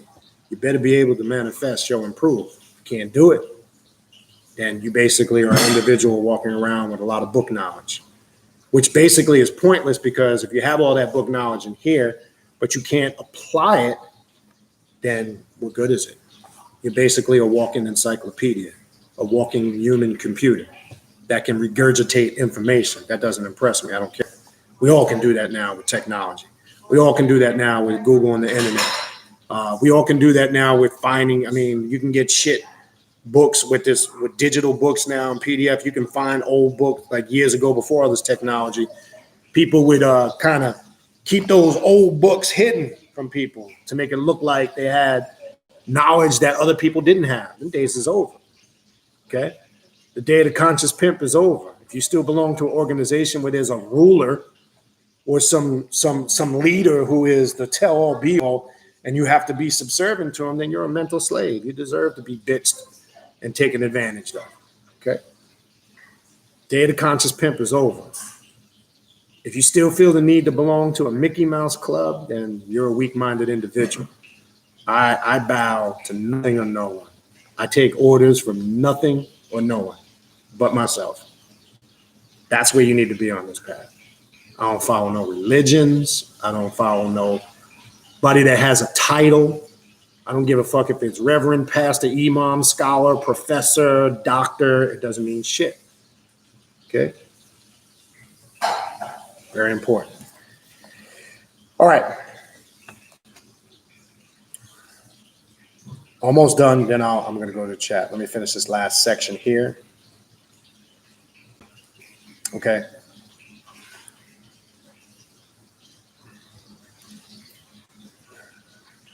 Okay. Undesirable because knowledge of the secrets of power is itself power. And in a universe ruled by evolution, it is rather foolish to hand other keys to power, which may then be used against you. So we Sith must be secretive and selective in disseminating our knowledge of the dark side. What we reveal in our books is like a beacon lit up to attract the right sort of beings who flutter towards it like dark moths to a black flame. But the full meaning of our teachings will only be understood via personal gnosis under the guidance of an endarkened master. Everything you read in books is just to draw you in and attract you.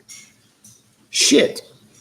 90% of the things that I do here is to draw you in and attract you. But those that deal and work with me off the camera know that that's a whole nother level. It's different. Because you can't be open. I'm not going to come.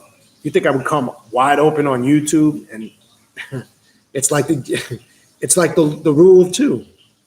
The master never reveals all its secrets to the apprentice, right? You never reveal all your knowledge and secrets to your enemies, right? So this is why I say be careful of those people that get on YouTube claiming to be so magically powered and climbed. You got a lot of these spiritualists on YouTube who, hit me up and pay me $2,000 and I'll do curse and hex work for you. Careful of that. Okay. First of all, anybody that have real power would not be getting on no damn YouTube running their mouth about what they claim they got power about. Right? Real bad boys move in silence. Sith moves in silence in the darkness. That's why you don't hear me getting on here ranting and raving. Okay? So, yeah. Keep that in mind. Sith philosophy is also occult, in that we do not attempt to argue by reason for that which we do know. We do not follow modern rationalist methodology because the power of the force lies beyond the gates of reason. In the citadels of science, we do not attempt to explain the dark side according to the methods of philosophy or science, so much as to be consumed by its mystery and charged with its power. Then you got these other people who always need a source. Not everything in the abyss, the void, and the darkness can be attributed to some book or source that you need to make you feel comfortable. Not everything has an explanation or a meaning that can be accredited to some scholar or some source. And then people will say, oh, well, I can't define it by some source, some scholar or some book, so it must be pseudo. So that could be a two-edged sword, the term pseudo. People use the word pseudo when they don't understand something, or they can't explain it. It could work two ways. Then there's outright things that are just straight pseudo. When you base it to basic facts, it just doesn't make sense. That's obvious when something is outright pseudo. But when you're talking about spiritual philosophies and spiritual principles and things that exist outside of person, place, and thing, that vibrate outside of three density, not everything's going to have a book or source explanation for it, no matter how hard you look. Okay? It's just the way it is. Thus, Sithism is not a philosophy in the Western Greek rationalist sense, but a path of gnosis, inspiration, and empowerment, more akin to the ways sorcerers, shamans, and mystics understood the world long before philosophy came on the scene. And then the last paragraph, this is the last section, here's a quote from Friedrich Nietzsche. Light will for a time have to be called darkness. This is the path you must tread. What does that mean? One must go into the darkness to do the work of the light. You must go into the darkness to obtain real intellect, light, or knowledge. You can't go in the light to gain light. Okay? Because real occult knowledge is hidden in the darkness. Right? Black light consciousness, right? Dr. Edward Bruce Bynum's book. He talks about what is dark light consciousness? What is that black light, right? I mentioned earlier the Black Brotherhood, the Black Light Order of Set. It was called the Black Light, the Order of the Black Light, which, again, in my opinion, this whole Sith order has a similar construct. And who was the master over the Order of the Black Light in ancient Egypt? Set, or Satuk, or Seth, Sith. It's not a coincidence. Very easy to see. The path of the dark side is a path of inversion. It requires you to learn to call many things that are labeled evil good, and many good things that are evil, vice versa. You're going to have a different perspective on this. Light for a dark sider will be called darkness by the light siders, and darkness is what they call our light. To go down this path means entering a portal into a mirror inner universe where the black sun dominates the sky rather than the white sun. And the moral concept of the light side creeds are turned on their heads. But those who are destined for this path should already know this. They should feel deep in their shadow minds from a young age that they are different from other beings, that their spiritual polarity is flipped. Discovering the dark path should feel like finding one's natural spiritual home and awakening one to their destiny. All right, I'm gonna stop there. I think you get the point. So that was the breakdown of the Sith code of Darth Bane. That was how to use the Sith path as an occult philosophy, and the whole spectrum, really, in essence, of what Sith represent, and it is. And so we can literally use it as a path in our work. All right. So I'm going to go up to the top. If you guys have in this last section for maybe the next 30 minutes, I kind of want to wrap this up in that 2-hour time frame. My goal was just to stay on to no later than 5 o'clock. If you have any questions or comments, go ahead and type that in. So that's, again, infernal blessings to all to save time. Just run Justin, the Hermit, Regina Green, holistically me, Aaron. All right, so the first question I see, Zach Free, do you believe coronavirus is fake? If you go back in the archives, when this pandemic first hit a few months ago, I did whole videos on this. Do I think there is some genetic manipulation there? Yes. Okay, I'm not going to get into this because it's a waste of a whole bunch of time. That's why I'm referring you. If you're still here, go in the archives. If you go back to early April, you'll see it. You can't miss it. We did whole dialogues on this. I don't think it's the way they are presenting it at all, but there is something out there. They are manipulating something that can get to certain people. But again, I go into the whole 5G. I go into the whole construct of how this is man-made, artificial. I go into how this really is a tool to reset the whole economy, because really they're trying to bring in this cryptocurrency and reset the whole economy. There's population control to this. They're trying to, obviously, our healthcare system and our social security system has been in bad shape for years. And I do believe that in the first stages, when they were wiping out old people at first, was taking a strain off of those systems, et cetera. There's many different theories that are out there. Some I agree with, some I don't. I smashed the 5G thing because I think that's taken out of context.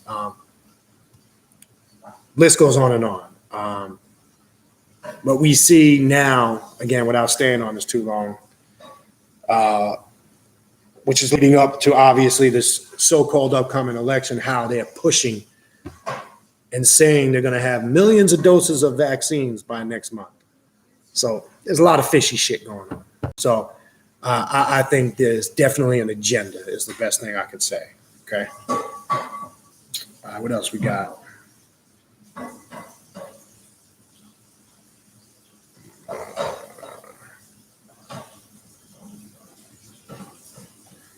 Okay, so I see earlier, Eteria. Can you kindly talk about astrology, please? Thank you. I've talked about astrology many times, and from a left-hand path perspective or a practitioner, we do use it, but we don't use it to the point where it's the tell-all, be-all, and we are confined to what it dictates. There's actually astrology clepothic readings I do, and for those that have done them with me, I explain to you, and I'll explain openly here like I explain to people, and there's numerology to those readings too that I do, but I make it clear. For an example, when I'm communicating to you in a clepothic reading through astrology that this particular prince of hell, archdemon, or Goetia is ruled by this astrological sign and in correlation to you, we can't take that as that's the only time we can work with that through that astrological sign. Some people get their natal and their birth chart and they look at it religiously as if, oh, I can't do this because my Venus is in this and blah, blah, blah, and this and that. That can become religious. Use astrology as a tool for information and guidance. But remember, you are the god, the goddess that's in control. You shape and mold your life and the choices and the destiny and the path you take. So I would say in reference as a whole, simplistically to astrology, make sure if you're on this path, you're not using it religiously. Again, when we go to the basics of astrology, your birth and your natal chart, that just tells you a lot about the characteristics and the energy that's around you and work with it. So use that as you move forward. Even in candle magic, some people, and I will incorporate sometimes the planning of rituals and sometimes candle magic with astrology. But for an example, I've mentioned this many times before. People will say, oh, to do spiritual or ritual work or to work candle magic or spells or whatever, Scorpio is not a good energy to do it. I find that to be totally bullshit. Why? Because I've worked under the Scorpio energy plenty of times and got great results. Confirming, again, you are the magician. You are the adept. You are the god or the goddess, the controller of your universe. Magic can be worked any place, any time, under any astrological sign, day or night, without an altar, with or without robes and tools. A good adept and magician has the skill to do that. So just in a nutshell, make sure we approach it with that. So astrology is a great tool of information. It's a great thing that you can use on this path for guidance. But again, we never want to use it as the tell-all, be-all. That's very new agey, right? Astrology is big in the new age community, but it's almost like it's a religion. Oh, Venus is in retrograde. Oh, there's a lot of, as if that chaos, you don't have the power to overcome that. Every time Venus or Mercury is in retrograde, you see all these people get on YouTube. Oh, the Venus energy. Oh, that's why. So if you start believing that shit in your head, then you become a victim to it as if you have no control of it. I don't give a fuck if Venus or Mercury is in retrograde. It's not going to stop me from doing the work I got to do. It's irrelevant to me. When you start believing in your mind that it can affect your spiritual energy, then it does. But who gives it the power? It's not Venus. It's not Mercury. It's you. Because you start accepting that as your reality. That's where it becomes religious. Okay? So hopefully that helps in general. And I was just trying to be as straight to the point as I can. All right? What else we got? Good comment by Mystic Moons. There is no peace. Manipulate the enemy until he is your friend. Well, that's that old adage. You keep your friends close and your enemies even closer, right? Yeah, that's something we learn. Jermaine Mitchell says, I prefer the chaotic aspect of creation. Well, everything comes from chaos. And I just did a little, and again, if anybody in here is on my Patreon page, just to put out there, if you guys did not attend or weren't able to, I know about maybe less than half of you were able to make the class yesterday. It is archived. Black Mirror Magic, Astral Travel, Gateways to the Other Side. It was a very informative class. If you haven't checked it out, check it out. I've also started on there a 5-part series, an altar series, where I'm going through how to set up different altars. I started with the Black Magic altar. I'll be working through a series of altars. It'll be 1 part coming out each week. So I encourage you guys to check that out. For those that are not on the Patreon page, check out my Patreon page where I do private videos, rituals, classes, and lectures just for Patreon members. That's patreon.com/Beniti. All right. Shout out to Brother Doomer in the building. Brother Doomer, I haven't seen him in here in a while.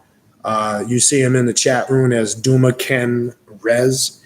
If you, again, I've mentioned before in the past, if you are interested in occult jewelry or left-hand path jewelry, he makes chains for pendants and things of that nature. Inbox him. I can attest, as I've said in the past, he's sent me a couple of things. And the Lucifer pendant he made for me a year or so ago, I personally use that now for rituals only. But that's the brother. Get at him if you're interested in a Lucifer piece, a Holy Death piece. I've seen him do a Leviathan piece, whatever it is you're looking for. Get at him. He can help you. All right. Who else we got here? Luz M says, and that is why you say we don't banish on this path. A true magician will transmute all low vibrational energy and use it for betterment and strength. That is correct. Those that use that concept, and if you do, that's fine if that's your choice. We don't banish on this path. We don't use it. When you're doing things like the lesser banishing ritual of the pentagram, that's like high magic. That's like Order of the Golden Dawn OTO stuff. How do I know? Because I used to be in, well, still am active membership in the OTO, but they use that stuff in high magic. We don't use that in left-hand path, okay? Because all energy is productive to a magician. We know how to manipulate it and use it to our benefit. What one classifies as negative or bad energy or aggressive or violent or malevolent energy to us, we don't look at it like that because there is a purpose for that energy. So we do things like the casting of the Hermetic Circle in Heka or Black Magic, where you form the 8-pointed star of chaos. You use the Triad of Light and Darkness, and you go to the 4 corners and the points in between where you lock the chaos in, which it's in your domain, but you're controlling all of that chaos. Every root in the primordial chaotic energy. What does the word primordial mean? It has root in the word prime, original. We want to tap into that original raw aggressive energy where all things manifest. That's why we don't banish. I don't banish. So back in the day when I first started working magic, yes, I did. But then I saw how religious it was. Raphael, Michael, Gabriel, that's all Kabbalah or Kabbalistic mysticism. It's Hebrew mysticism. I don't deal with that stuff. It's not my thing. I don't work with archangels, and that's religion. Okay, I don't care how you present it. I don't care how you package it. It's religion. Okay, doesn't matter because you're incorporating the pentagram or some occult components in it. It's still religious. Any true left-hand practitioner will tell you they don't work with Archangel Raphael and shit like that. Again, I'm not knocking. If that's what you do, that's what you do. Fine. if you do the lesser banishing ritual, the pentagram, if you work with archangels, I'm not telling you to stop. I can only tell you from my experience, I don't fuck with it. I just don't, I still think it's part of that construct that people can't let go, because what we work with and deal with transcends and it goes way beyond that. So I think you can get stuck like Chuck if you get trapped in those things. Okay. So most definitely we do not banish. What else we got? It's from AJ Love. Good question. Why don't Christians recognize that Jesus was a left-hand path magician? He essentially said you can be God / you are God. Is this mass hypnosis by the church? It is right there in the Bible. Yes, it is. And again, I don't know if you saw the video I mentioned a month or so ago, a month and a half ago, I did a video. Was Jesus a black magician and a sorcerer? Yes, he was. This is how, by, again, I used how the story is recorded in the Bible. Number one, you see his birth. Then you don't hear shit from his birth to 12. Then you don't hear shit from 12 to 30. And then 30 to 33. So essentially you're getting about 4 to 5 years of the entire life story. 4 to 5 years. Okay? Now we know the story says he spent time in Egypt amongst the sorcerers and the magicians. So what they were thinking were miracles was common amongst the great magicians and sorcerers in ancient Egypt. This was a regular practice, right? The healing, the alchemy, magical aspects of turning water into wine. That's basically alchemy, right? All of these things that religious people attribute to miracles were basically, it was magic. It's just the way it was watered down and recorded in these books. It just goes amok. It runs, it becomes so spooked out as if it's what he was doing was completely different. And that nobody else had that capability, which was not true. Okay. Now, he said you could be God because it's quoted. And this is why when they confronted him, they say, but you say you are God. That's blasphemous, right? And when he's having this conversation with the Pharisees and the Sadducees in the temple in the book of John, chapter 10, verse 34, his response to them was, you're saying blasphemy that I say I'm God. He said, is it not written in your law that ye are gods? And they're looking at him like he's crazy. What are you talking about? He was referring to Psalms chapter 82. Read the whole short 6 or 7 verses, whatever it is, where it says, King David standeth in the congregation amongst the gods, the regular people.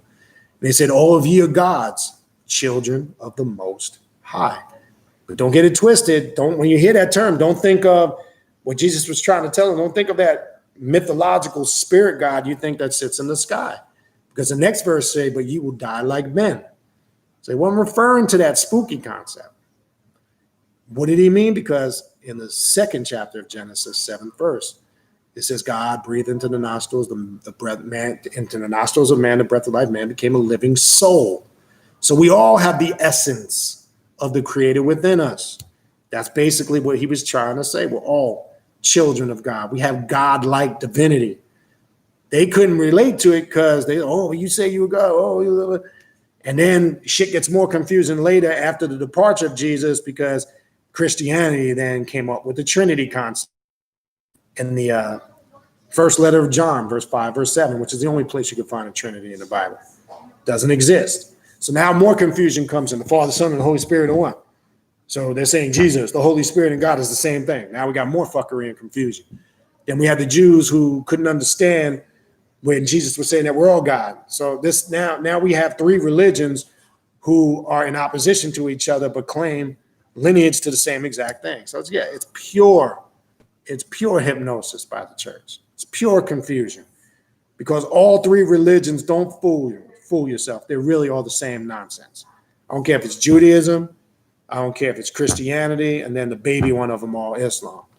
But Islam came with something different, right? Islam came with the seal of the prophets, the Prophet Muhammad, right?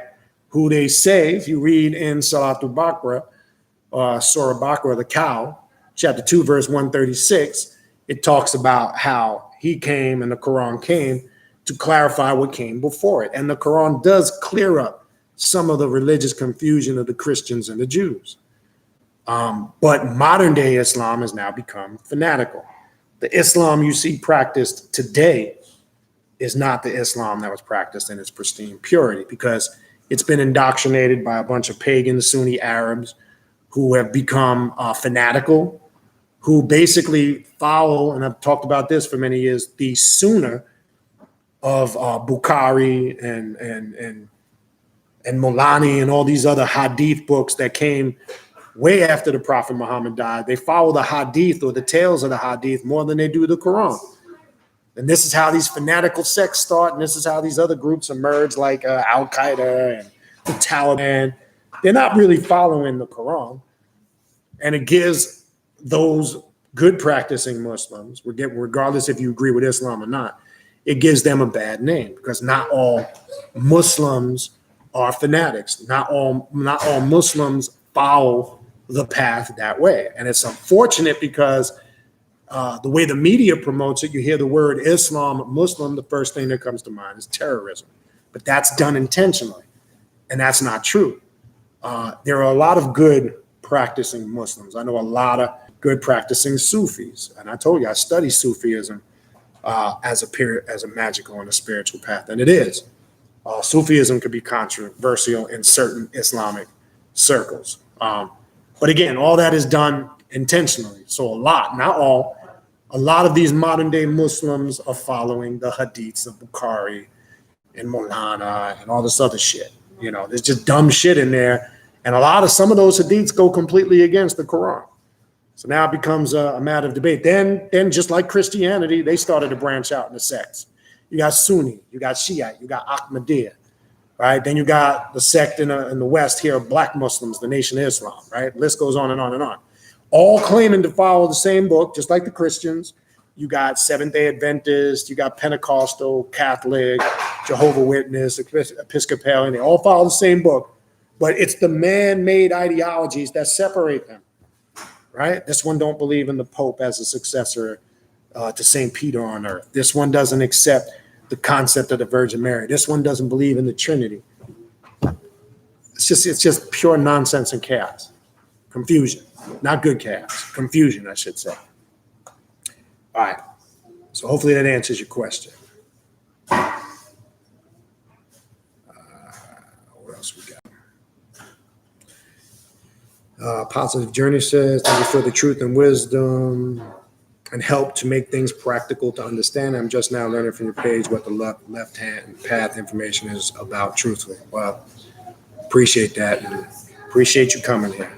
All right.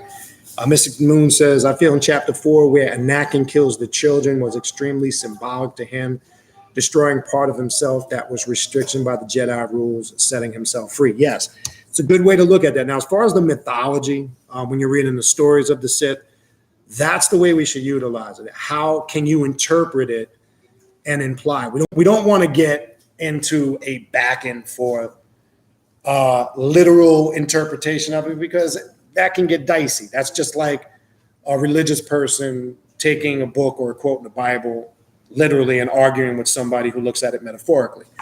But if you can take those stories and interpret them, such as the example you just used, Mystic Moons, that's the way you should do it, no doubt.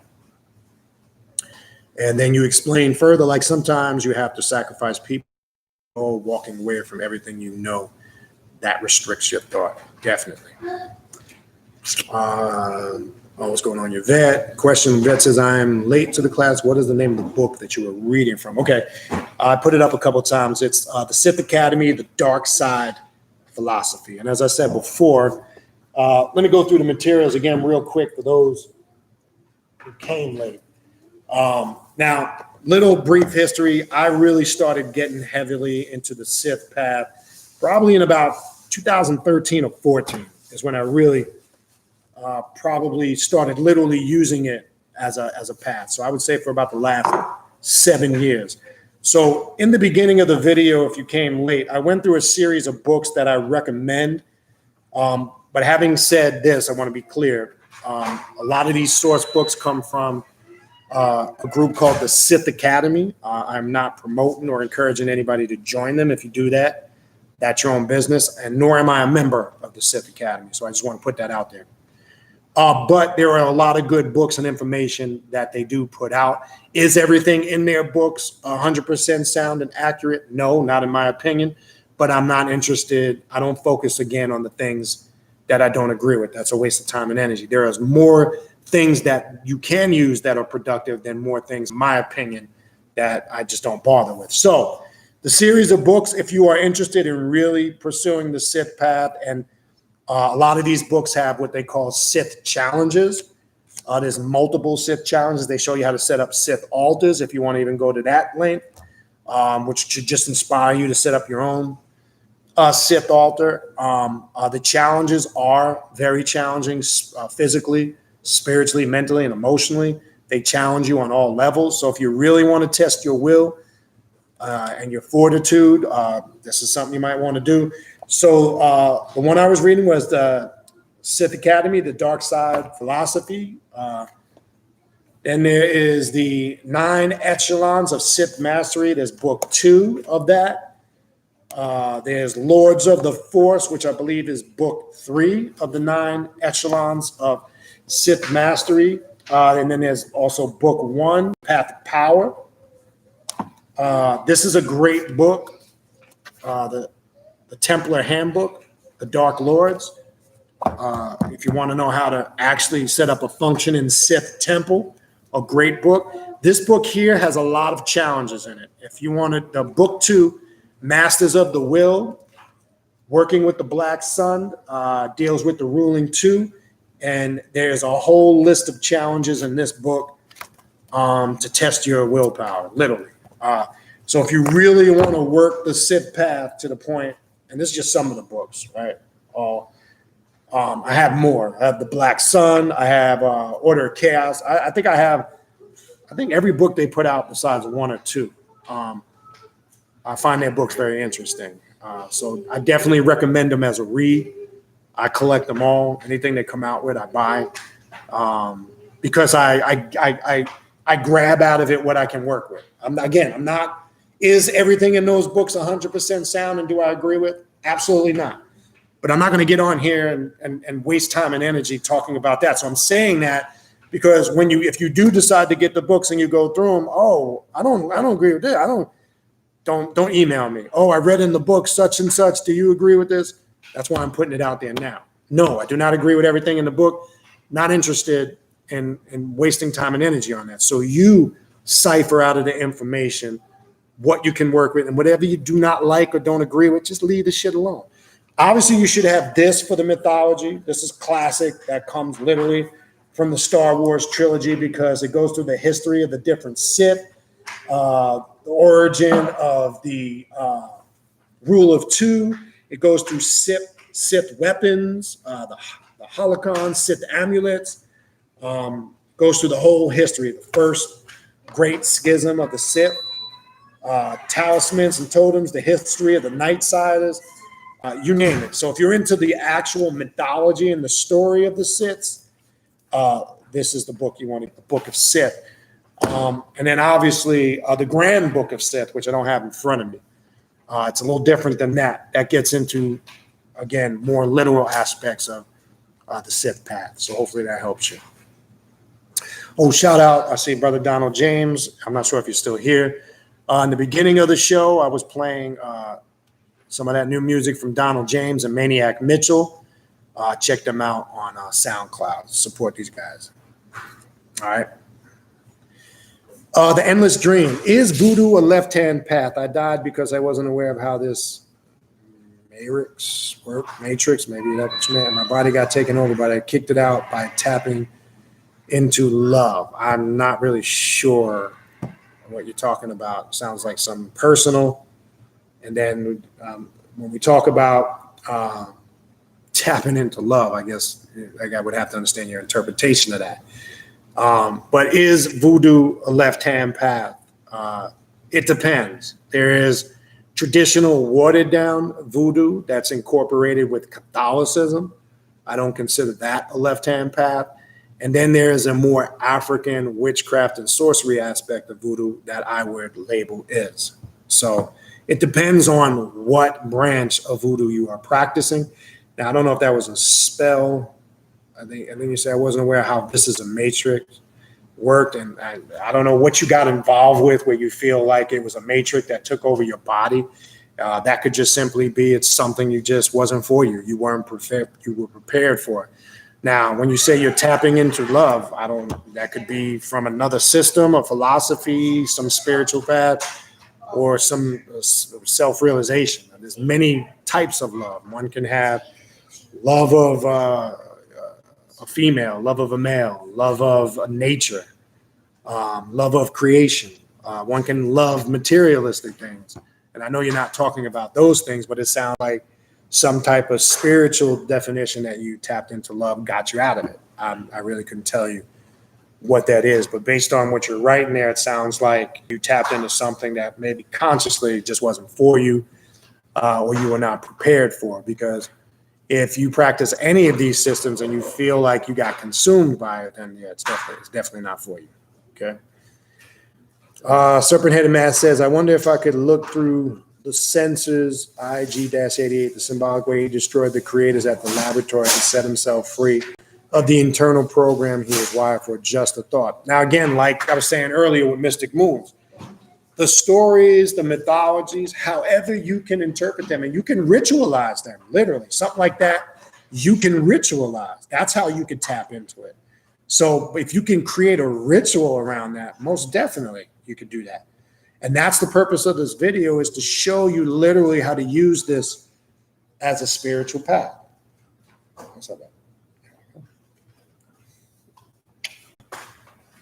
So yes, you could. What else we got?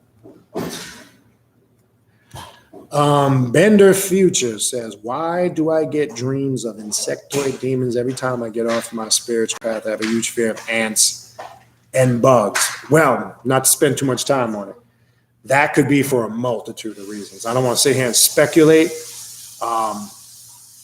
Not because I'm just putting it out there to promote it. That's something I would delve per se into a system of divination. If that is an interest and you're willing to do that, hit me an email. We could set up a divination or a consultation. But I can tell you this: it's definitely something going on. Obviously, it could be trauma past related, and usually stuff like that is symbolic, but the subconscious mind is communicating to you something for a specific reason. But we would have to, again, dig a little bit deeper rather than just sit here and speculate. But it's definitely happening for a reason.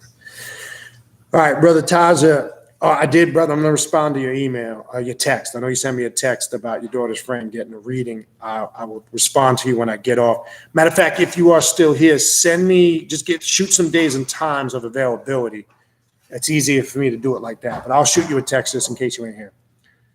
All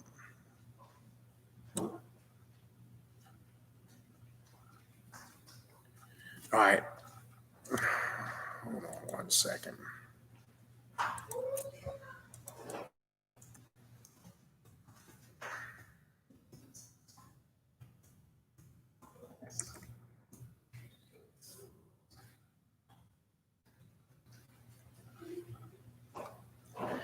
All right, just give me 1 second.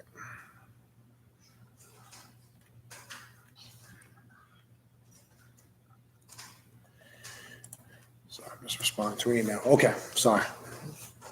All right, so VO Corner say, what are your thoughts on Joseph Campbell? Are you familiar with him? He talks about using mythologies, i.e. Hindu, Aztec, Star Wars, as he modifies to synchronize with their own life experience and the power source. Yes, I'm familiar with him. I know he's been around for a while and how he uses those mythologies. Haven't studied him intensely, but from what I do know about Joseph Campbell, if you can synchronize, again, it's no different what we're doing here with the Sith path or the Sith philosophy. It's a mythology and a philosophy that we are synchronizing with our own life's experience and practically utilizing it and applying it. So from what I do know of Joseph Campbell and how you describe some of the things you have there, the Hindu, Aztec, and even the Star Wars, I think it's a great thing if one has the ability to do that. So I think it's only as positive personally as you can make it for yourself. And really, that's how we should utilize all mythologies. And again, I mentioned, for an example, the Necronomicon earlier, which that has become such a popular grimoire and mythology that people work, and it's become so stamped on this path that it's like a staple on this path now. So I think that's my thoughts on it. I'm in agreement with it because in essence, from what I do know about what Joseph Campbell did, that's kind of what I'm doing here today with how I'm trying to show you how the path of Sith philosophy should be utilized. No different. So I think it's a great thing that can be utilized to empower ourselves, because really that's what this path is about, right? Self-empowerment. So I think it's a good thing. That's my thoughts on that. All right. What else we got?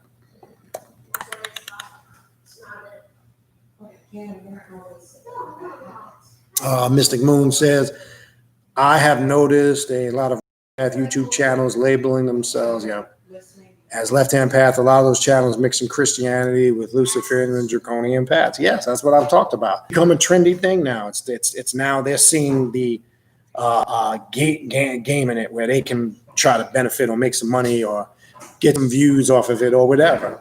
And look, I'm just going to keep it real. I'm going to say this, and I've said this before in the past. I don't do this for a living. There are some people who are on YouTube all day. Like, this is the first video I shot in about 2 weeks.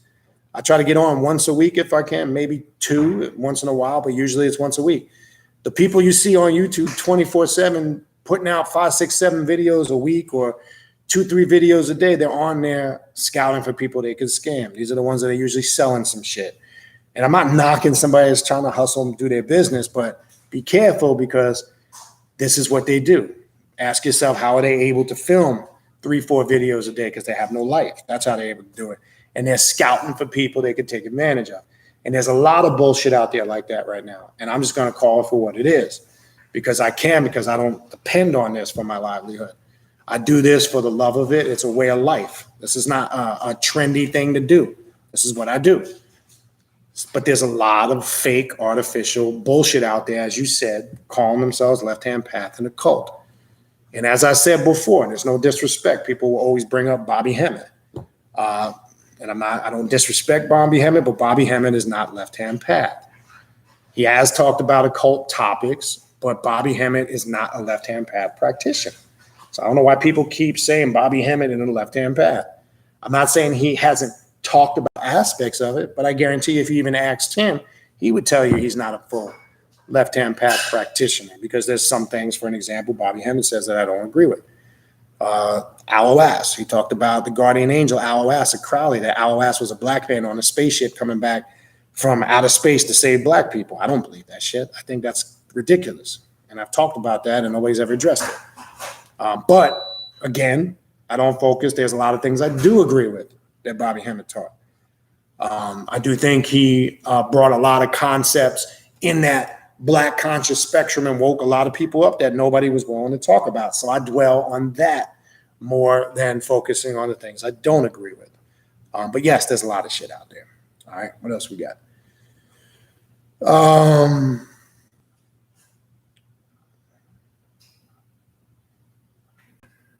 Okay, so Michael says, friend of blessed, I appreciate the breakdown, bro. Please briefly explain a ritual. Oh, there's a lot of rituals for devouring. Now, if you're talking about on the Sith path, again, for the sake of time, this book here, if you're looking for those type of rituals, I would recommend you get the Masters of the Will book 2. There's several rituals in here. For an example, just to give you one example, where is it? Willpower praxis section has, there's a meditation destruction ritual. There's the will over the body. There's a couple of activities that they describe on page 99. Now, what I would suggest I always suggest this, customize and personalize those rituals. Put your own personal flair and touch.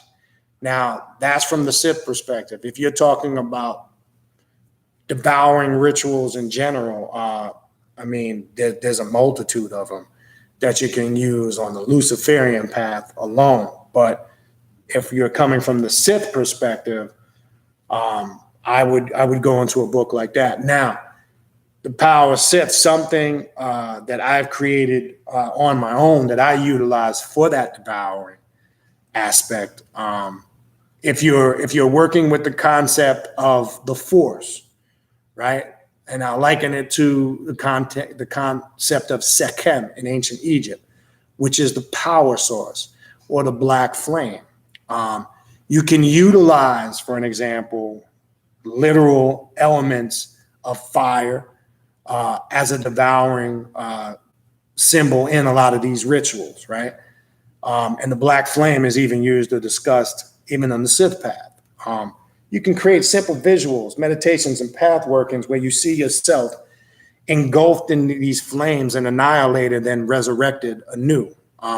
You can charge magical tools and amulets that connect you to that. You can use sigils, for an example. And we talked a little bit about this on the class yesterday. That opens gateways to the other side.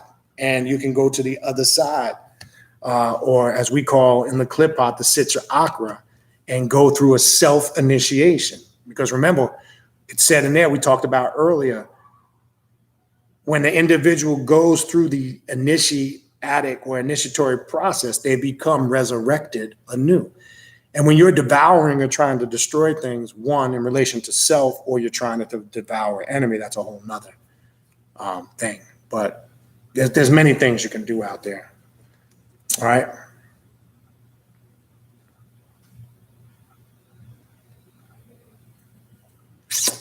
Mystic Moon says, question, is there a force or a representation of the primordial waters? How can we use Sith rituals to invoke energies like Azazel or Tiamat?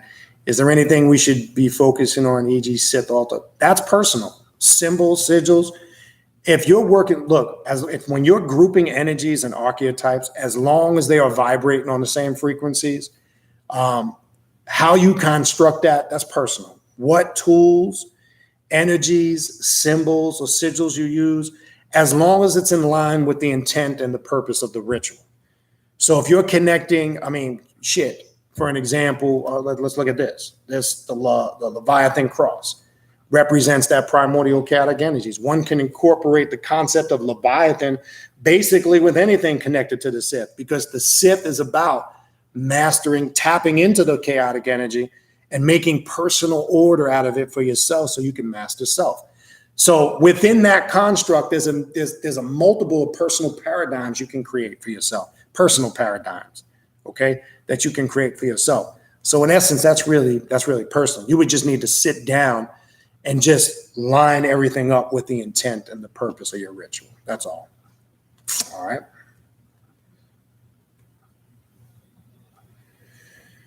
Okay, Aaron. Oh, okay. Yeah, I know Aaron was in the Patreon class yesterday. Yeah, again, if you are a Patreon member, that class is uploaded. I definitely would encourage you to check it out. Vega Monster says, would channeling one's darker emotions to create art be considered shadow work, working with the PEP or transmutation? Most definitely. Art is a form of personal, inner, and creative expression. So if you are using, let's say you're creating dark art or something that somebody would create, well, it really doesn't have to just be dark art, but say somebody sees an artist who, oh, wow, their work is very dark and gloomy and it comes off very negative. Well, maybe they have done something that you described. And I actually think that would be a good thing to do, especially if you're an artist and you get in tune with that artistic aspect of yourself. So I definitely think. And if you're doing it with a PEP, yeah, because as we know, a PEP or a Apophis is symbolic of that chaos. So most definitely.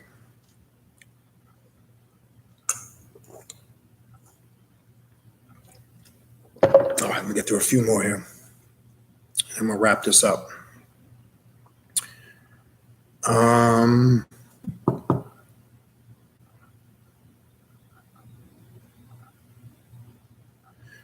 Blade of Astard says, I've heard you mention the idea of going into the darkness to do the work of light. Would you say that idea is something that can only work to a point? Then the reverse becomes true. Yes, because that has to be, or that understanding has to come in the beginning stages of your path. So yes, when that's said, that statement, and when I'm saying it, I'm saying that more so to the newer practitioner needs to understand that concept when they go on the path. Because yes, once you are submerged in the darkness, right, you become like the light bearer, Lucifer, because you illuminate that intellect. It becomes ingrained and a part of you. So that's a good question. But again, when you hear me saying that, and when I continue to say that in the future, I'm more so speaking that to the person who maybe is still seeking, finding their way. It is a key component. You need to understand more, well, in general, obviously, but more so in the beginning stages of your journey, no doubt. All right, what else we got? Yeah, Raven, good point. But please don't forget the 3rd annual conference. I talked about the beginning and middle. Yeah, everything is posted, the information for the conference. It's on the Instagram, the itinerary. We will be coming out soon with detailed presentations of who's doing what. The event is 3 days. The cost for the entire event is $75. It can be paid by PayPal. That gets you into the 2 days of workshops and classes, the rituals, and then the question and answer class on Sunday. You can pay for that by PayPal using the canoom19@gmail.com address. It's in the description box. When you do send your PayPal payment, please include your name and email address. Very important, so we can send you the link, okay? So that, again, our full itinerary with detailed who's doing what, that'll be coming out shortly. But the actual outline and the timing of events, that information is already posted on the Instagram, Primordial Chaos 9, on the Facebook, Primordial Chaos, and right here in the community section of my YouTube page. You can find all that information, okay? And yeah, please don't forget to subscribe to the channel, hit the like button, and don't forget to hit the notification bell and hit all notifications, okay? Cinnamon Sage, what's going on? All right. Oh, wow, Jarrah boy, I don't know when you came in, but I like your avatar being Rakim. You might want shadow work is where you start, but go into the archives for the sake of time. Any videos you see titled that will give you good starting points as far as books, materials, suggestions on where to start, because that's a class in itself. And even go back to the beginning of this video if you weren't here from the very beginning. And yeah, Black and Fire kind of reiterated that. Thank you. All right, what else we got?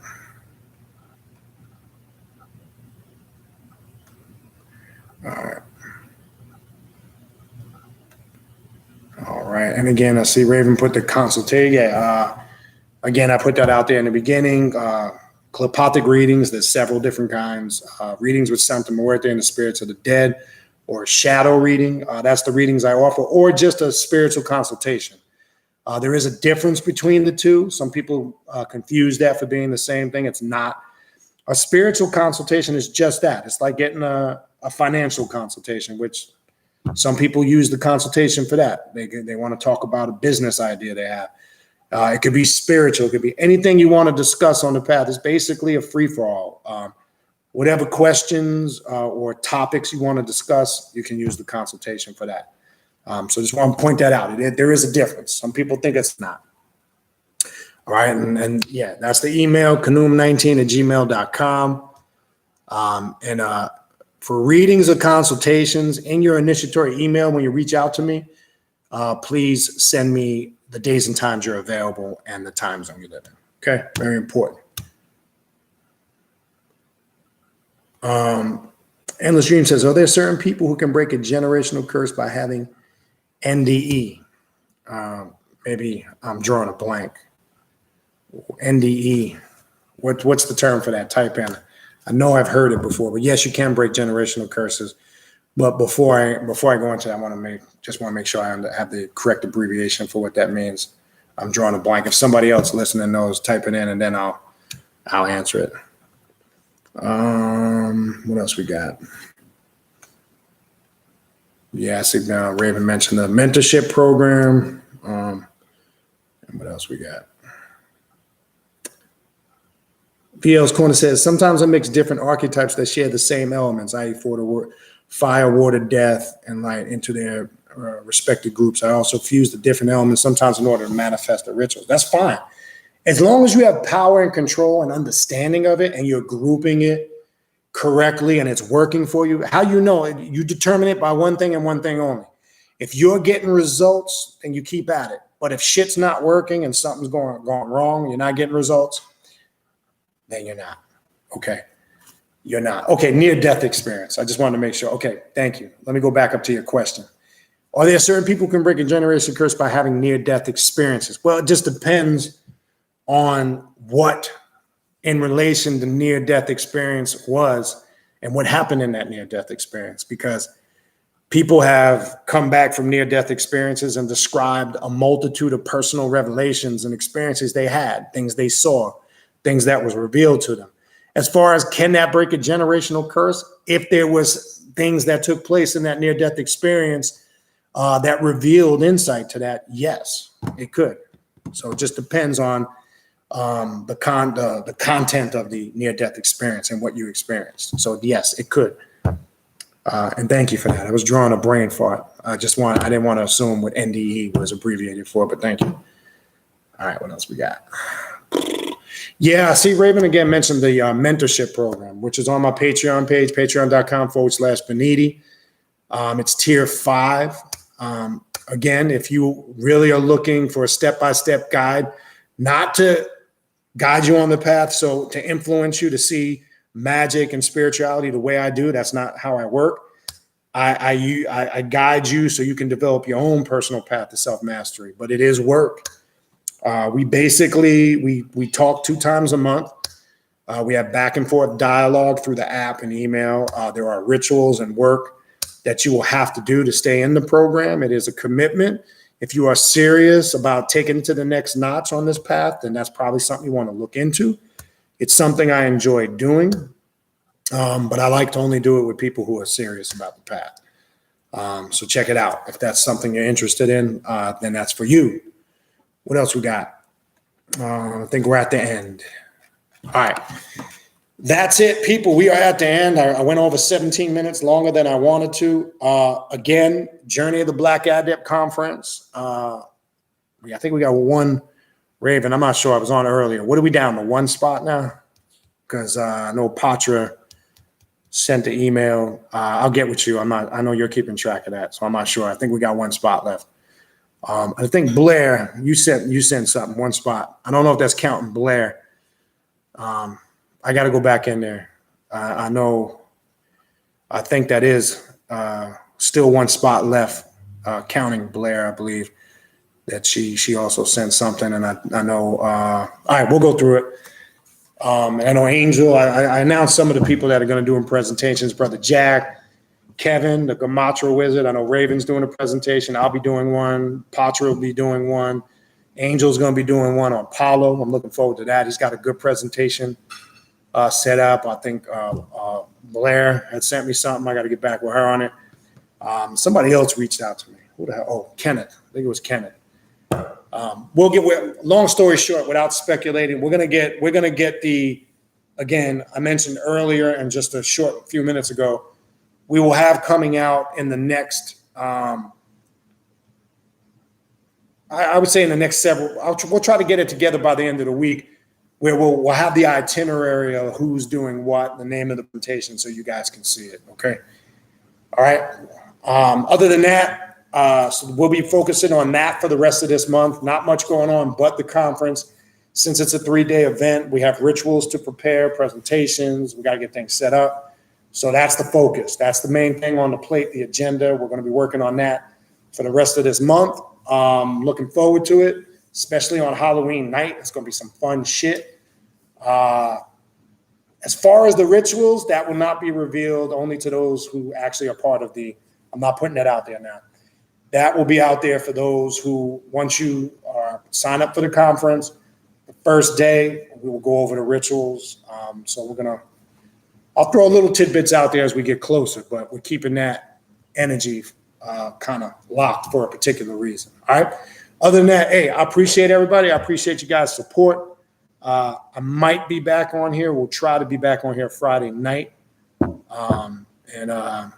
I think I'm getting the itching to do some more 5% Gods and Earth occult breakdown of the 120. I'm feeling it. I feel like the spirit of father-in-law is communicating to me, man. So I've been on that kick again. Sometimes he just comes out of the blue. I feel the connection, and sometimes I hear the man teaching me. But I might visit that Friday. I got an itching to get back into that. I don't know what for, but I'll figure it out this week. All right. Other than that, infernal blessings to all, and we will talk soon. You guys enjoy the rest of your Sunday. All right.